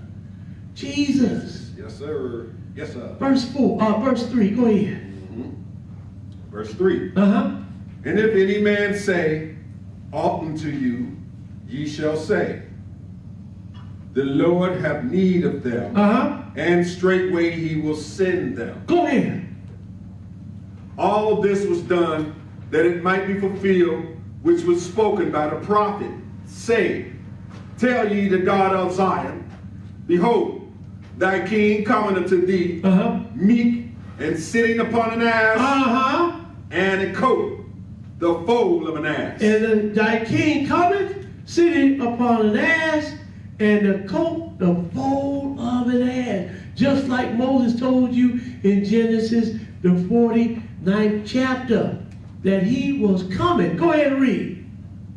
But look at what's going to happen at his coming. To him shall be the gathering of the people. Go ahead and read. Yes, sir. It says, thy king cometh unto thee, meek and sitting upon an ass, and the coat, the foal of an ass. And the disciples went and did as Jesus commanded them, and brought the ass and the coat, and put on them their clothes, and they set him thereon. Now we know who Moses was talking about when he said, unto Shiloh shall be the gathering of the people. It is none other than Jesus. Let's go to Joel, the 3rd chapter. Joel 3. Because once you really look at this, man, and you see that the Lord is coming for us, then that gives you hope. But see, you got to see this, though. And you got to see this and understand that this is what's going to happen. That's right, brother. And see, so you can't be stiff-necked, continue to be stiff-necked and hard-headed about this. And when it comes to the Lord, we had Joel 3 and 6. Joel 3 and 6. Go ahead and read it. Joel chapter 3, verse 6. The children also of Judah and the children of Jerusalem have ye sold unto the Grecians, that ye might remove them far from their borders. Now we have been removed far from our borders, because our borders are the borders of Israel. Yes, sir. That's our borders. Go ahead and read. Behold, I will raise them out of the place whether ye have sold them. Oh, you see what he just said? I'm going to raise them out of the place where you have sold them. And we have been sold all over the world. Yes, sir. Go ahead and read. And will return your recompense upon your own head. Oh, I'm going to pay you back for what you've done? Yep. See, you think the Lord just coming because and punish this man because he's been disobedient? No, he coming to punish him because of what he did to the children of Israel as well. That's it. He said, I'm going to recompense this, what you've done upon your own head. Go ahead and read. Yes, sir. Verse 8. Uh-huh. And I will sell your sons and your daughters into the hand of the children of Judah. Go ahead. And they shall sell them to the Sabines, to a people far off.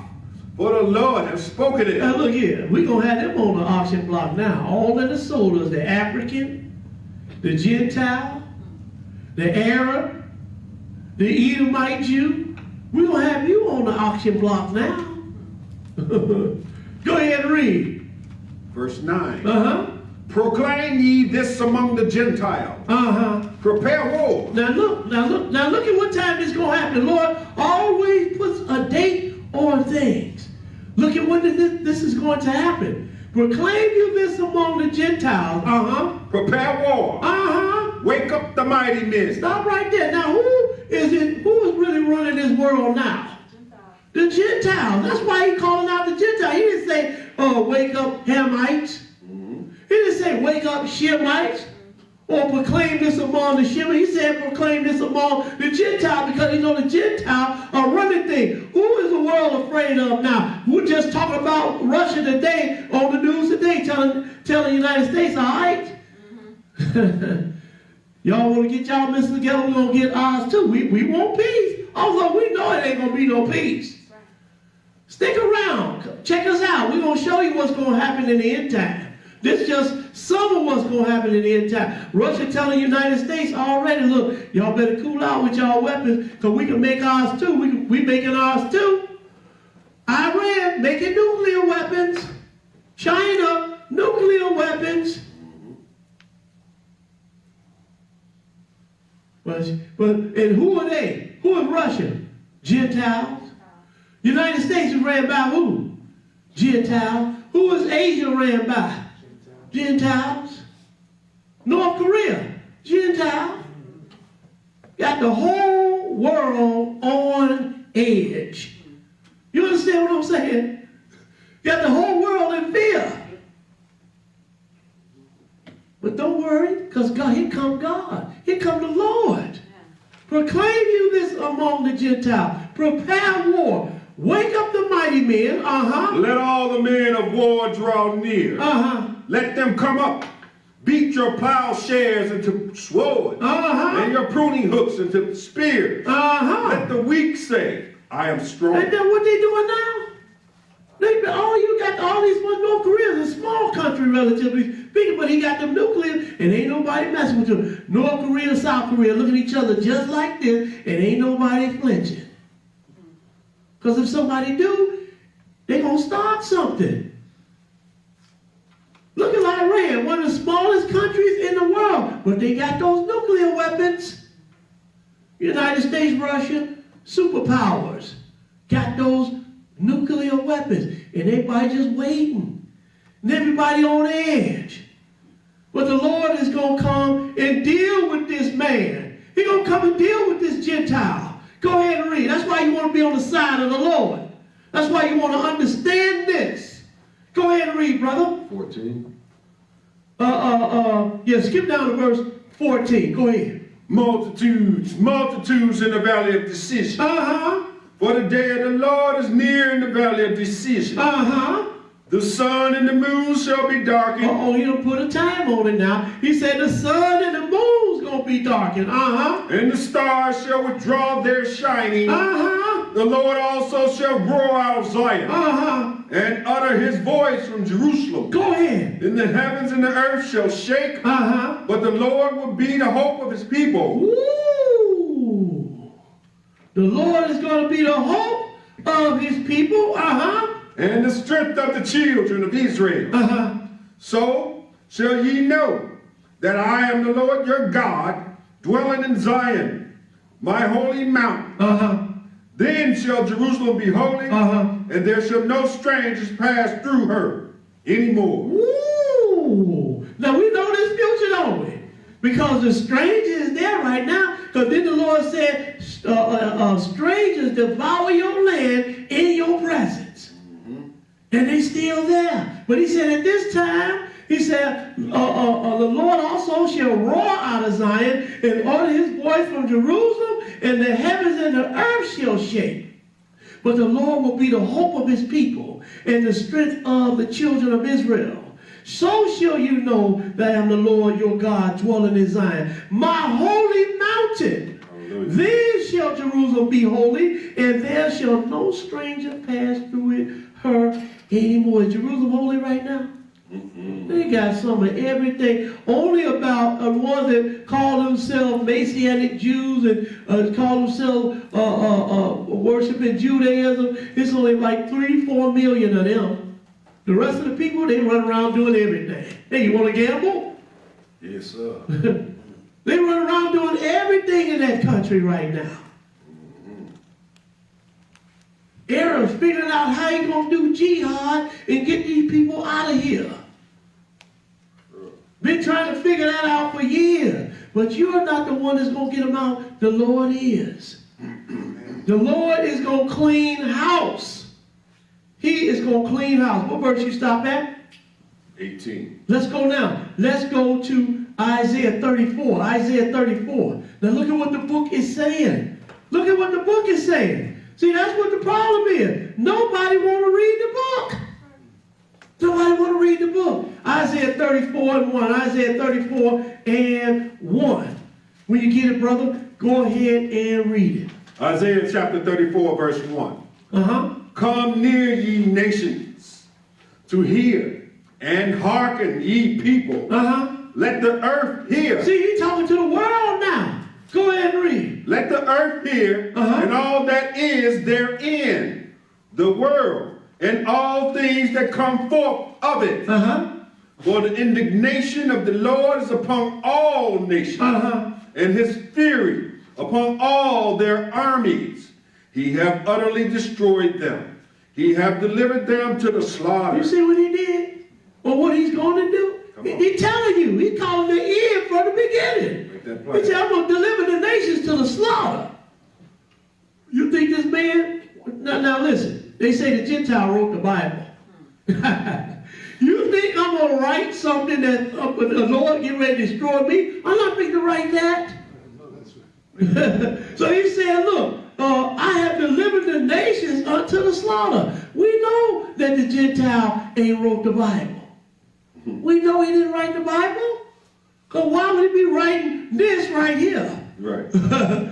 I'm going to be destroyed by the Lord. Why would he write this? Go ahead and read. Verse 3. Their slain also shall be cast out, and their stink shall come up out of their carcasses. And if God's so rough and so bad and so omnipotent, I'm going to write it down in the book just so they can see it. And then who going to stop me? Because God, you better remember something. Jesus, he's a warring man. He might have come as a lamb before, but he's coming as a lion of the tribe of Judah the second time. Go ahead and read. Yes, sir. And the mountains shall be melted with their blood. And all the host of heaven shall be dissolved. Wait a minute, didn't we just read that in Joel? Sure enough. He said, and all the host of heaven shall be dissolved. Joel said, the stars going to fall from heaven. The sun and the moon not going to give a light. Now he's telling you about this same time, and all the hosts of heaven shall be dissolved. We haven't seen nothing like this. No, sir. Go ahead and read. And all the hosts of heaven shall be dissolved, and the heavens shall be rolled together as a scroll. All of this the Lord has come to do to free his people. He's coming to do all of this to free his people. Go ahead and read. And all their hosts shall fall down as the leaf falleth off from the vine, and as a falling fig from the fig tree. Go ahead. For for my sword shall be bathed in heaven. Behold, it shall come down upon Idumea. It's going to come down upon who? Idumea. Who is Idumea? Esau, the Edomites. This is the Greek name for him. He said, see, Lord got a special punishment just to mete out for them. Why? Because they really furthered the affliction with the children of Israel. Had the slave ships castrating the men, raping the women, doing all of these things to our people, and then turn around and making money off of us now. How many people, entertainers, have been ripped off contract with these Edomites? Ripped off. They sitting around now broke because the Edomite done ripped them off. The one that calling himself a Jew done ripped them off.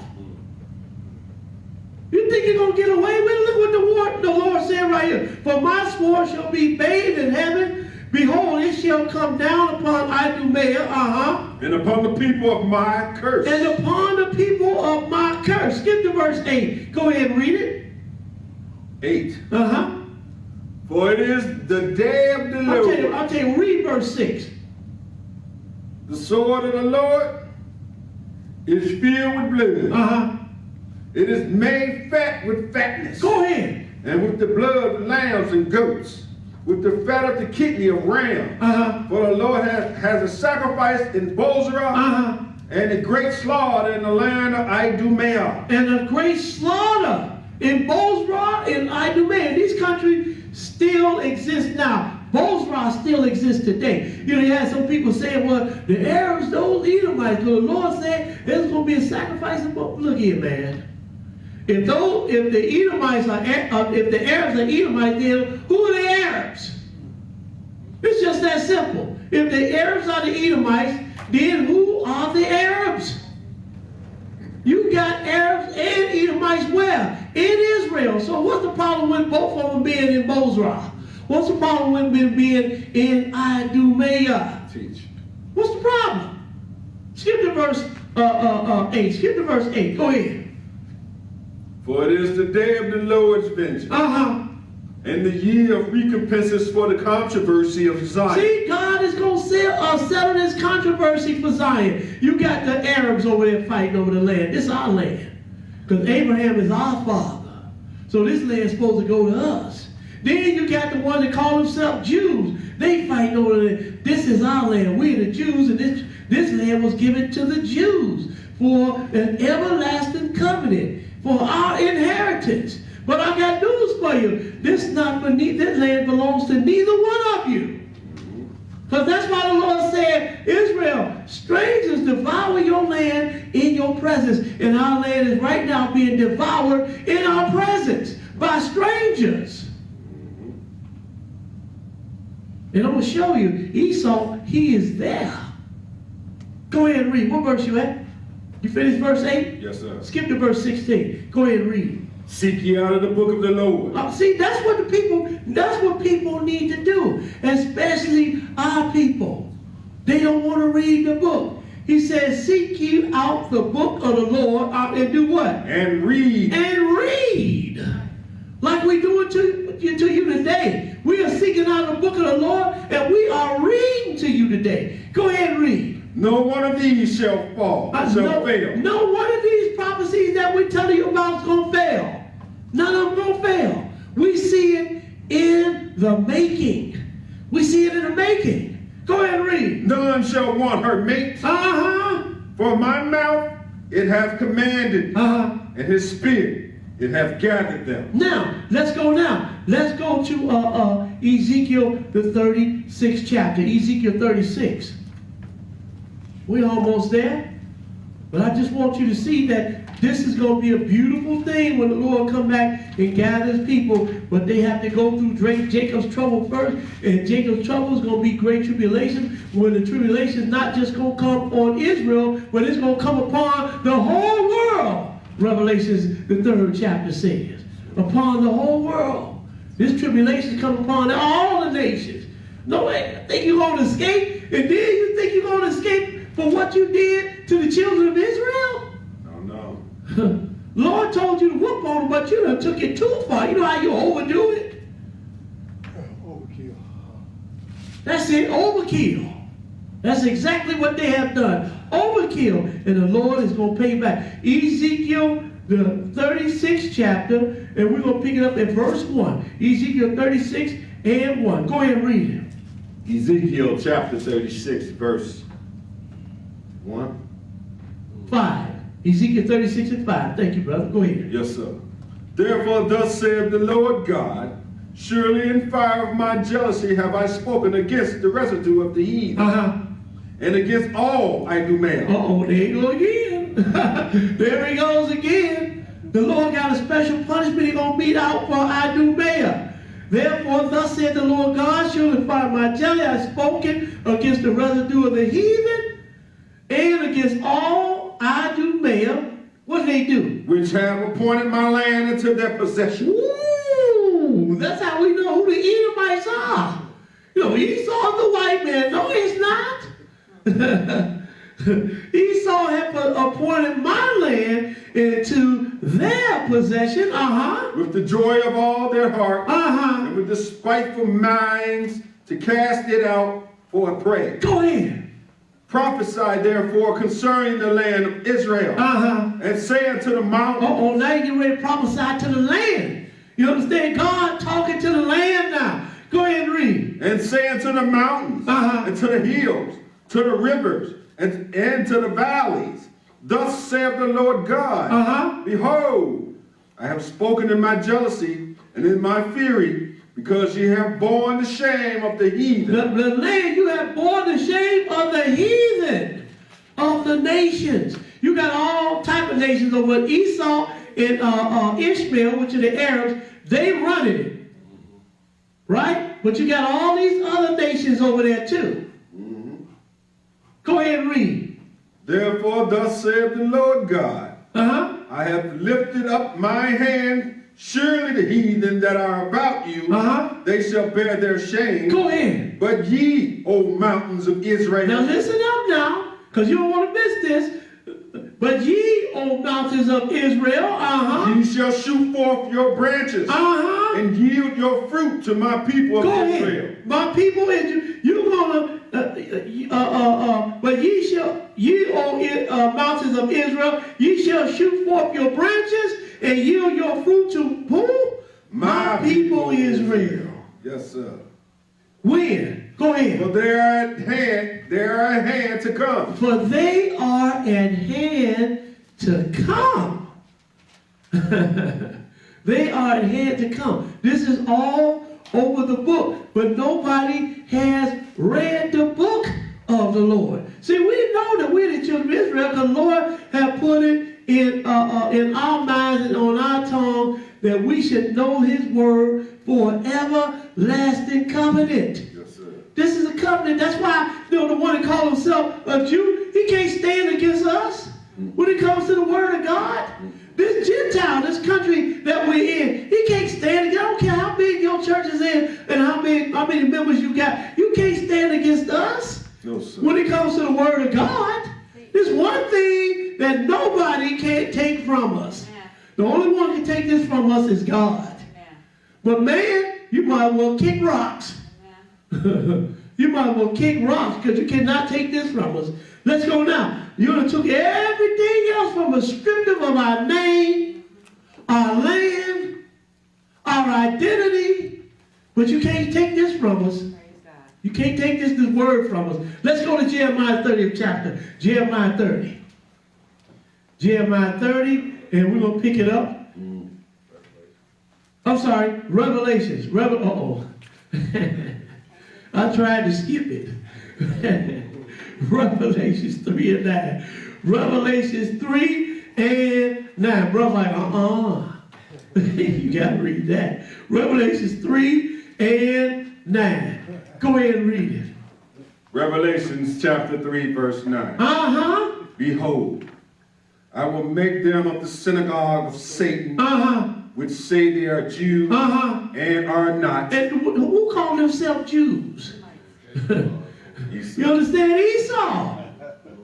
White man ain't called himself no Jew.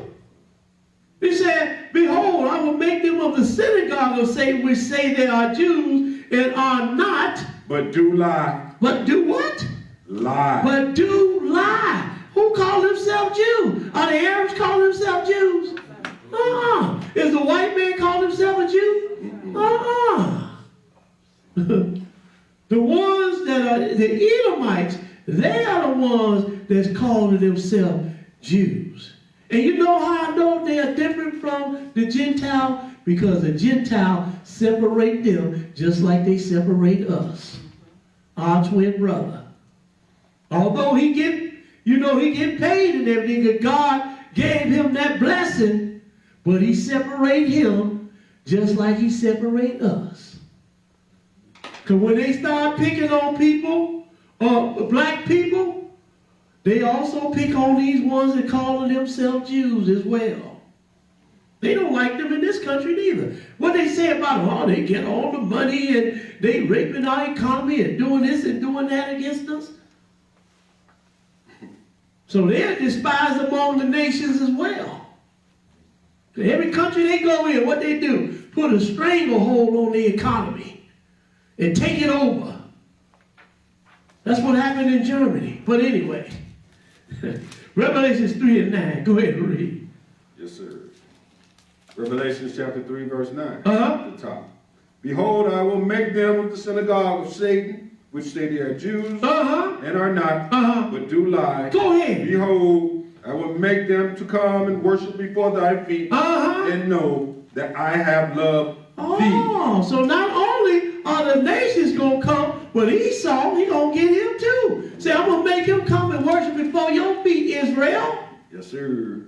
Before the real Jews. Let's go to Jeremiah 30. Jeremiah 30. I tell you, man, the Lord got this thing all mapped out. And the only thing our people got to do is wake up and start following his ways. Start keeping his laws and his commandments. That's what we need to do. Stop running around teaching doctrines of men and start teaching the true word and understanding the true right word of God. Read the book. Hallelujah. Read the book. Jeremiah 30 and 7. Go ahead and read. Jeremiah chapter 30, verse 7. Alas, for that day is great, so that none is like it. Go ahead. It is even the time of Jacob's trouble, but he shall be saved out of it. Now, I could have went to Daniel, the 12th chapter, and showed you this again. I could have went over to Matthew, the 24th chapter, and showed you this again. Because this is only going to happen one time.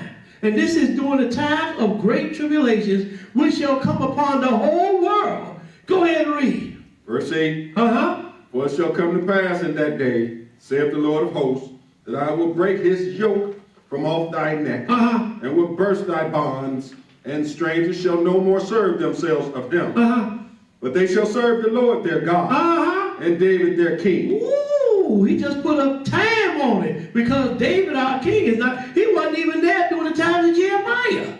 So you know this future. Read that one more time. Verse 9. But they shall serve the Lord their God, and David their king. Go ahead. Whom I will raise up unto them. You mean a resurrection? You got a resurrection right here, Jeremiah? That's right. You think they just finding out about the resurrection in the New Testament? They knew about the resurrection. Here, Jeremiah is telling you right here. David wasn't raised up during the time of Jeremiah. Go ahead and read. Verse 10. Therefore fear thou not, O my servant Jacob, saith the Lord. But until then, Lord, we fear it. Until then, when you come start swinging that left and right and start swinging that rod, then we'll get some courage then. We go ahead and read. Therefore fear thou not, O my servant Jacob, saith the Lord. Neither be dismayed, O Israel, for lo, I will save thee from afar. I will save thee from afar. And thy seed from the land of their captivity. And thy seed from the land of their captivity. Go ahead. And Jacob shall return. Go do what? Shall return. He's going to return where then? And shall be in rest. And be quiet. Be quick. And none shall make him afraid. Our people are afraid now. But where is he going to return to? To Israel. This is where he's going to return to. Go ahead and read. For I am with thee, saith the Lord, to save thee. Though I make a full end of all nations. Stop right there. He says, though I make a full end of all nations. What he got to do? He got to come and take over this earth. He's going to make a full end of all the nations. Not that he's going to kill every single person. No. He's going to come and beat this man down into submission. to where the governments are going to be saying, look, all the nations going to come up every year to you, the Lord our God, and they will come up to hear the word of the Lord. Hallelujah. And get the law from who? The God of Jacob. He is the God that's in Israel. Ooh, man, this thing is, I can't read you everything now today, boy. There's a lot in here about this. A lot. He said, I'm going to bring you from afar, Israel. Go ahead and read. Yes, sir. Yes, sir. It says, for I am with thee, saith the Lord, to save thee, though I make a full end of all nations. I have scattered thee. Yeah, go ahead. Yet will I not make a full end of thee. But I will correct thee in measure, and will not leave thee altogether unpunished. Now, skip to verse 15. He said, I'm going to make an end of the nations, Israel, but I'm not going to make an end of you. But I'm not going to leave you unpunished, though. I'm still going to punish you. Make that plain. Skip to verse 15. Go ahead and read it. Why criest thou for thine affliction? Thy sorrow is incurable for the multitude of thine iniquity. Because thy sins were increased, I have done these things unto thee. Oh, so this is why the Lord had punished our people like this? It's written. Because of our sins? Yes, sir. So if you turn back to the Lord and stop sinning against him and find out what he wants you to do, then the Lord will be a little sanctuary to you. He will have some mercy on you. Hallelujah. His mercy is 1,000 generations to those that keep his commandments. Go ahead and read. Verse 16. Therefore all they that devour thee shall be devoured. Ooh, wait a minute. All that devoured you, Israel? Are y'all listening to this? All that devoured you, Israel, they're going to be devoured. Yes, sir. Uh-oh. The tides are turning. Go ahead and read. And all thine adversaries, every one of them. Oh, you mean ain't nobody going to escape? All those that have did these atrocities to the children of Israel, you not going to escape? No, sir. No, sir. Go ahead and read. And all thine adversaries, every one of them, shall go into captivity. Your adversaries, Israel, will go into captivity at this time. Go ahead and read. And they that spoil thee shall be a spoil. And all that prey upon thee, go ahead, will I give for a prey. The tides are turning. Praise ye the Lord. Yes, sir. Go ahead, verse 17. For I will restore health unto thee, and I will heal thee of thy wounds, saith the Lord. Because they call thee an outcast, saying, this is Zion, whom no man seeketh after. Now, let's go to, so that's beautiful right there. The Lord will gather us back together. He said, and those that held you captive, I'm going to make them your captive.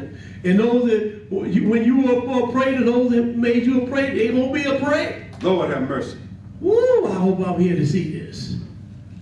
Because I got a few people. Let's go to Isaiah, the 11th chapter, Isaiah 11. And we're going to pick it up at verse 5. Isaiah 11 and 5. I got some people I want to meet at that time. All right. Isaiah 11 and 5. Isaiah 11 and 5. Go ahead and read it. Isaiah chapter 11, verse 5. And righteousness shall be the girdle of his loins. Talking about the Lord right here. Yes, sir. And righteousness. I tell you what, let's back up to verse 4. Back up to verse 4. Go ahead and read it. But with righteousness shall he judge the poor, and reprove with equity for the meek of the earth. And he shall smite the earth with the rod of his mouth. He's going to smite the earth with the rod of his mouth. Didn't we read that over in Revelations, the 19th chapter? He's going to go forth with his rod and smite the nations. Yes, sir. So he's going to smite the earth with the rod of his mouth. And with the breath of his lips shall he slay the wicked. Go ahead. In the righteousness shall be the girdle of his loins, and faithfulness the girdle of his reins. The wolf also shall dwell with the lamb. Now look at what time this is going to be. He said the wolf is going to dwell with the lamb. And the leopard shall lie down with the kid. Now you know that a wolf is not going to lie with no lamb unless that lamb, he done ate one already and another one's laying next to him, ready to be ate. Come on. Go ahead and read. Yes, sir. And the leopard shall lie down with the kid. And the calf and the young lion and the fatling together. Go ahead. And a little child shall lead them. And the cow and the bear shall feed. Their young ones shall lie down together. Now, if that cow and the bear gonna feed, the cow, he eats straw and hay and stuff, right? And grass. So what is the bear gonna eat then? Straw and hay and grass, just like the ox. This is what all the animals are gonna be eating. Go ahead and read. Yes, sir. And the lion shall eat straw like the ox. And the lion shall eat straw. And the lion eating straw like an ox now? No, sir. No, sir. Go to a zoo and put that meat in front of them, a steak in front of them, and then put some straw in front of them and see which one they're going to eat. No, I tell you what, you go stand in. No, don't do that. Go ahead and read. Verse 8. And the sucking child shall play on the hole of the ass. And the weaned child shall put his hand on the cockatrice's den. Go ahead. They shall not hurt nor destroy in all my holy mountain. For the earth shall be full of knowledge of the Lord, as the waters cover the sea. Now you know this is future. The earth is going to be full of the knowledge of the Lord, as the waters cover the sea. And in that day there shall be a root of Jesse, which shall stand for an ensign of the people. To it shall the Gentiles seek, and his rest shall be glorious. See, this is why we keep the Sabbath day. Yes, what sir. does Sabbath mean? Day of rest. Yes. And this is the rest that we are looking for right here. Bring that out, brother. Go ahead and read. And it shall come to pass in that day that the Lord shall set his hand again the second time to recover the remnant of his people. Now he's going to set his hand out a second time to recover the remnant of his people. Because didn't he say he was going to gather the children of Israel? Amen. And bring them back to their own land? Yes, sir. Go ahead and read. Which shall be left from Assyria, and from Egypt, and from Pathros, go ahead, and from Cush. Now all of these were originally black countries.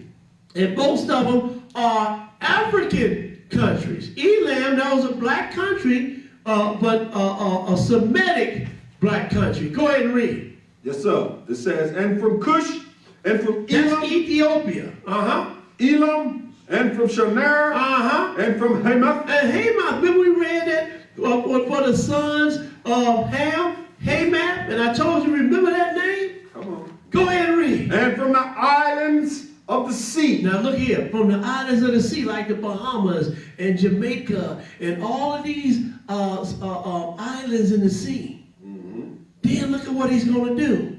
Go ahead and read. Verse 12. And he shall set up an ensign for the nations. And he shall set up an ensign for the nations. Yes, sir. Because remember, the children of Israel have been dispersed around the nations. So he's going to set up an ensign for the nations.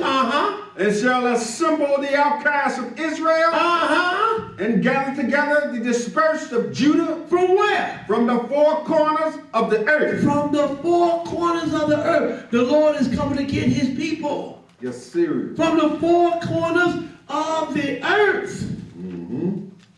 Just like when he got the children of Israel out of Egypt. And I could go over to Ezekiel 36 chapter and show you what the Lord going to grab all of his people and bring them back to the land. All of them. Let's go to Zephaniah, the 8th chapter. We got one more after this. Zephaniah 8. We got one more after this. I hope everybody got some understanding from this lesson. Because when you understand the word of the Lord and Israel, you understand who you are, you understand that this is a beautiful thing that's going to happen at the return of the Lord. Oh, yes. And you know that you will not be in this country, our people will not be in this country always. One day we are going home. Zephaniah 8 and 20. And won't that be a glorious day? Can you imagine that? Amen. You know, you packing up your stuff and leaving. Going, wait a minute, where y'all going? We going to the wilderness. Oh, yeah, okay. They going to the wilderness. Oh, y'all want to go to the wilderness? That's what the Gentiles would. Oh, y'all want to go to the wilderness? Oh, okay. We're going to make sure y'all got transportation to get there. Because what they going to think is, y'all going out there to die. But they don't understand the Lord's going to have the desert to blossom like a rose. Amen. For his people. Zephaniah 8. Zephaniah 8:20. Zephaniah 8:20. Go ahead. Zechariah chapter 8, verse 20. Thus said the Lord of hosts, it shall yet come to pass that there shall come people and inhabitants of many cities, and inhabitants of one city shall go to another, saying, let us go speedily to pray before the Lord, and to seek the Lord of hosts. I will go also. Now these the nations that saying this. We're going to seek the Lord.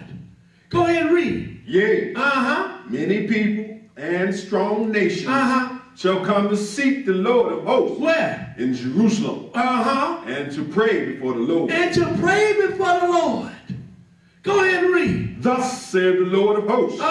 In those days it shall come to pass. Go ahead. That 10 men shall take hold out of all the languages of the nation. Even shall take hold of all the skirt of him. Take hold, of the skirt of him that is a Jew. Now wait a minute. Look at what you read now. Come on. That it says, "Shall come to pass that 10 men shall take hold out of all languages of the nations, even shall take hold of the skirt of him that is a Jew." Hallelujah. Look at that. Saying what? Saying, we will go with you. For we have heard that God is with you. See, you're going to be very popular then. You think our people popular now? We're going to be very popular then. Have you seen anything like this? Did you see this in 1948? No. Jews not at home then. They are not at home. Let's back up in this chapter. Back up to verse 3. Look at what's going to happen in Jerusalem. Look at what's going to happen in Jerusalem at this time. Verse 3. Go ahead and read it. Same chapter, Zechariah 8:3. Go ahead and read it. Yes, sir. Zechariah chapter 8, verse 3. Thus saith the Lord, I am returned into Zion, and will dwell in the midst of Jerusalem. And Jerusalem shall be called a city of truth. Go ahead. In the mountain of the Lord of hosts, the holy mountain. Thus saith the Lord of hosts, there shall yet old men and old women dwell in the streets of Jerusalem, and every man with his staff in his hand for very age. Go ahead. In the streets of the city. Now in 70 AD, wasn't a lot of old people walking around with staffs and everything? No. That didn't happen in 70 AD. Go ahead and read. Yes, sir. Verse 5. In the streets of the city shall be full of boys and girls playing in the streets therein. So you'll be able to play in the streets at this time. You can't play in the streets now. Our boys and girls can't play in the streets.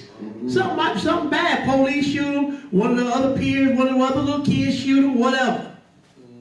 But at this time, when we're in our own country, and serving our own God, with our own government, our people will be able, and our children will be able to go and play in the streets. Our boys and girls. Go ahead and read. Verse 6. Thus saith the Lord of hosts, if it be marvelous in the eyes of the remnant of this people in these days, should it also be marvelous in mine eyes, saith the Lord of hosts. Thus saith the Lord of hosts, behold, I will save my people from the east country. I will save my people from the east country. And from the west country. And from the west country. That's like Europe and Asia. Go ahead and read. And I will bring them, and they shall dwell in the midst of Jerusalem. And they shall be my people. And I will be their God. They're going to be my people, and I will be their God. In truth and in righteousness. Now this is going to be the last one. Now look at this one. Isaiah, the 14th chapter. Isaiah 14, this will be last. I know some of you jakes can't wait on this. Isaiah 14, and pick up at verse 1. This will be last. When you get it, brother, go ahead and read it. Isaiah chapter 14, verse 1. For the Lord will have mercy on Jacob, and will yet choose Israel. Go ahead. And set them in their own land.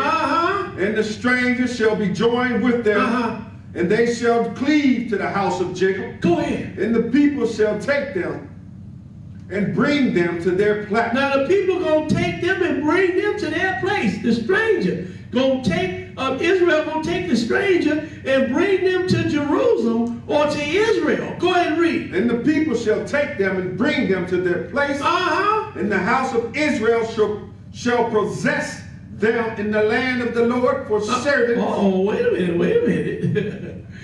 Now Israel going to have some servants. Yes, sir. Go ahead and read. For servants and handmaids. And they shall take them captives, whose captives they were. And they shall take them captives, whose captives they were. Jeremiah told you that the ones that held Israel captive, they going to be captive. The ones that had Israel for a prey, they going to be a prey. Now we got two witnesses here. This matter is established. Go ahead and read. Whose captives they were. And they shall rule over them, over their oppressors. Now, I know Israel can't wait for this. And they shall rule over their oppressors. Go ahead and read. And it shall come to pass in the day that the Lord shall give thee rest from thy sorrow and from thy fear. Go ahead. And from the hard bondage wherein thou wast made to serve. And at this time, the Lord is going to give us rest and from the hard bondage that we were in and were made to serve in our own land. And there you have it. Black History Part 4, the gathering of Israel. Thank you. Hallelujah.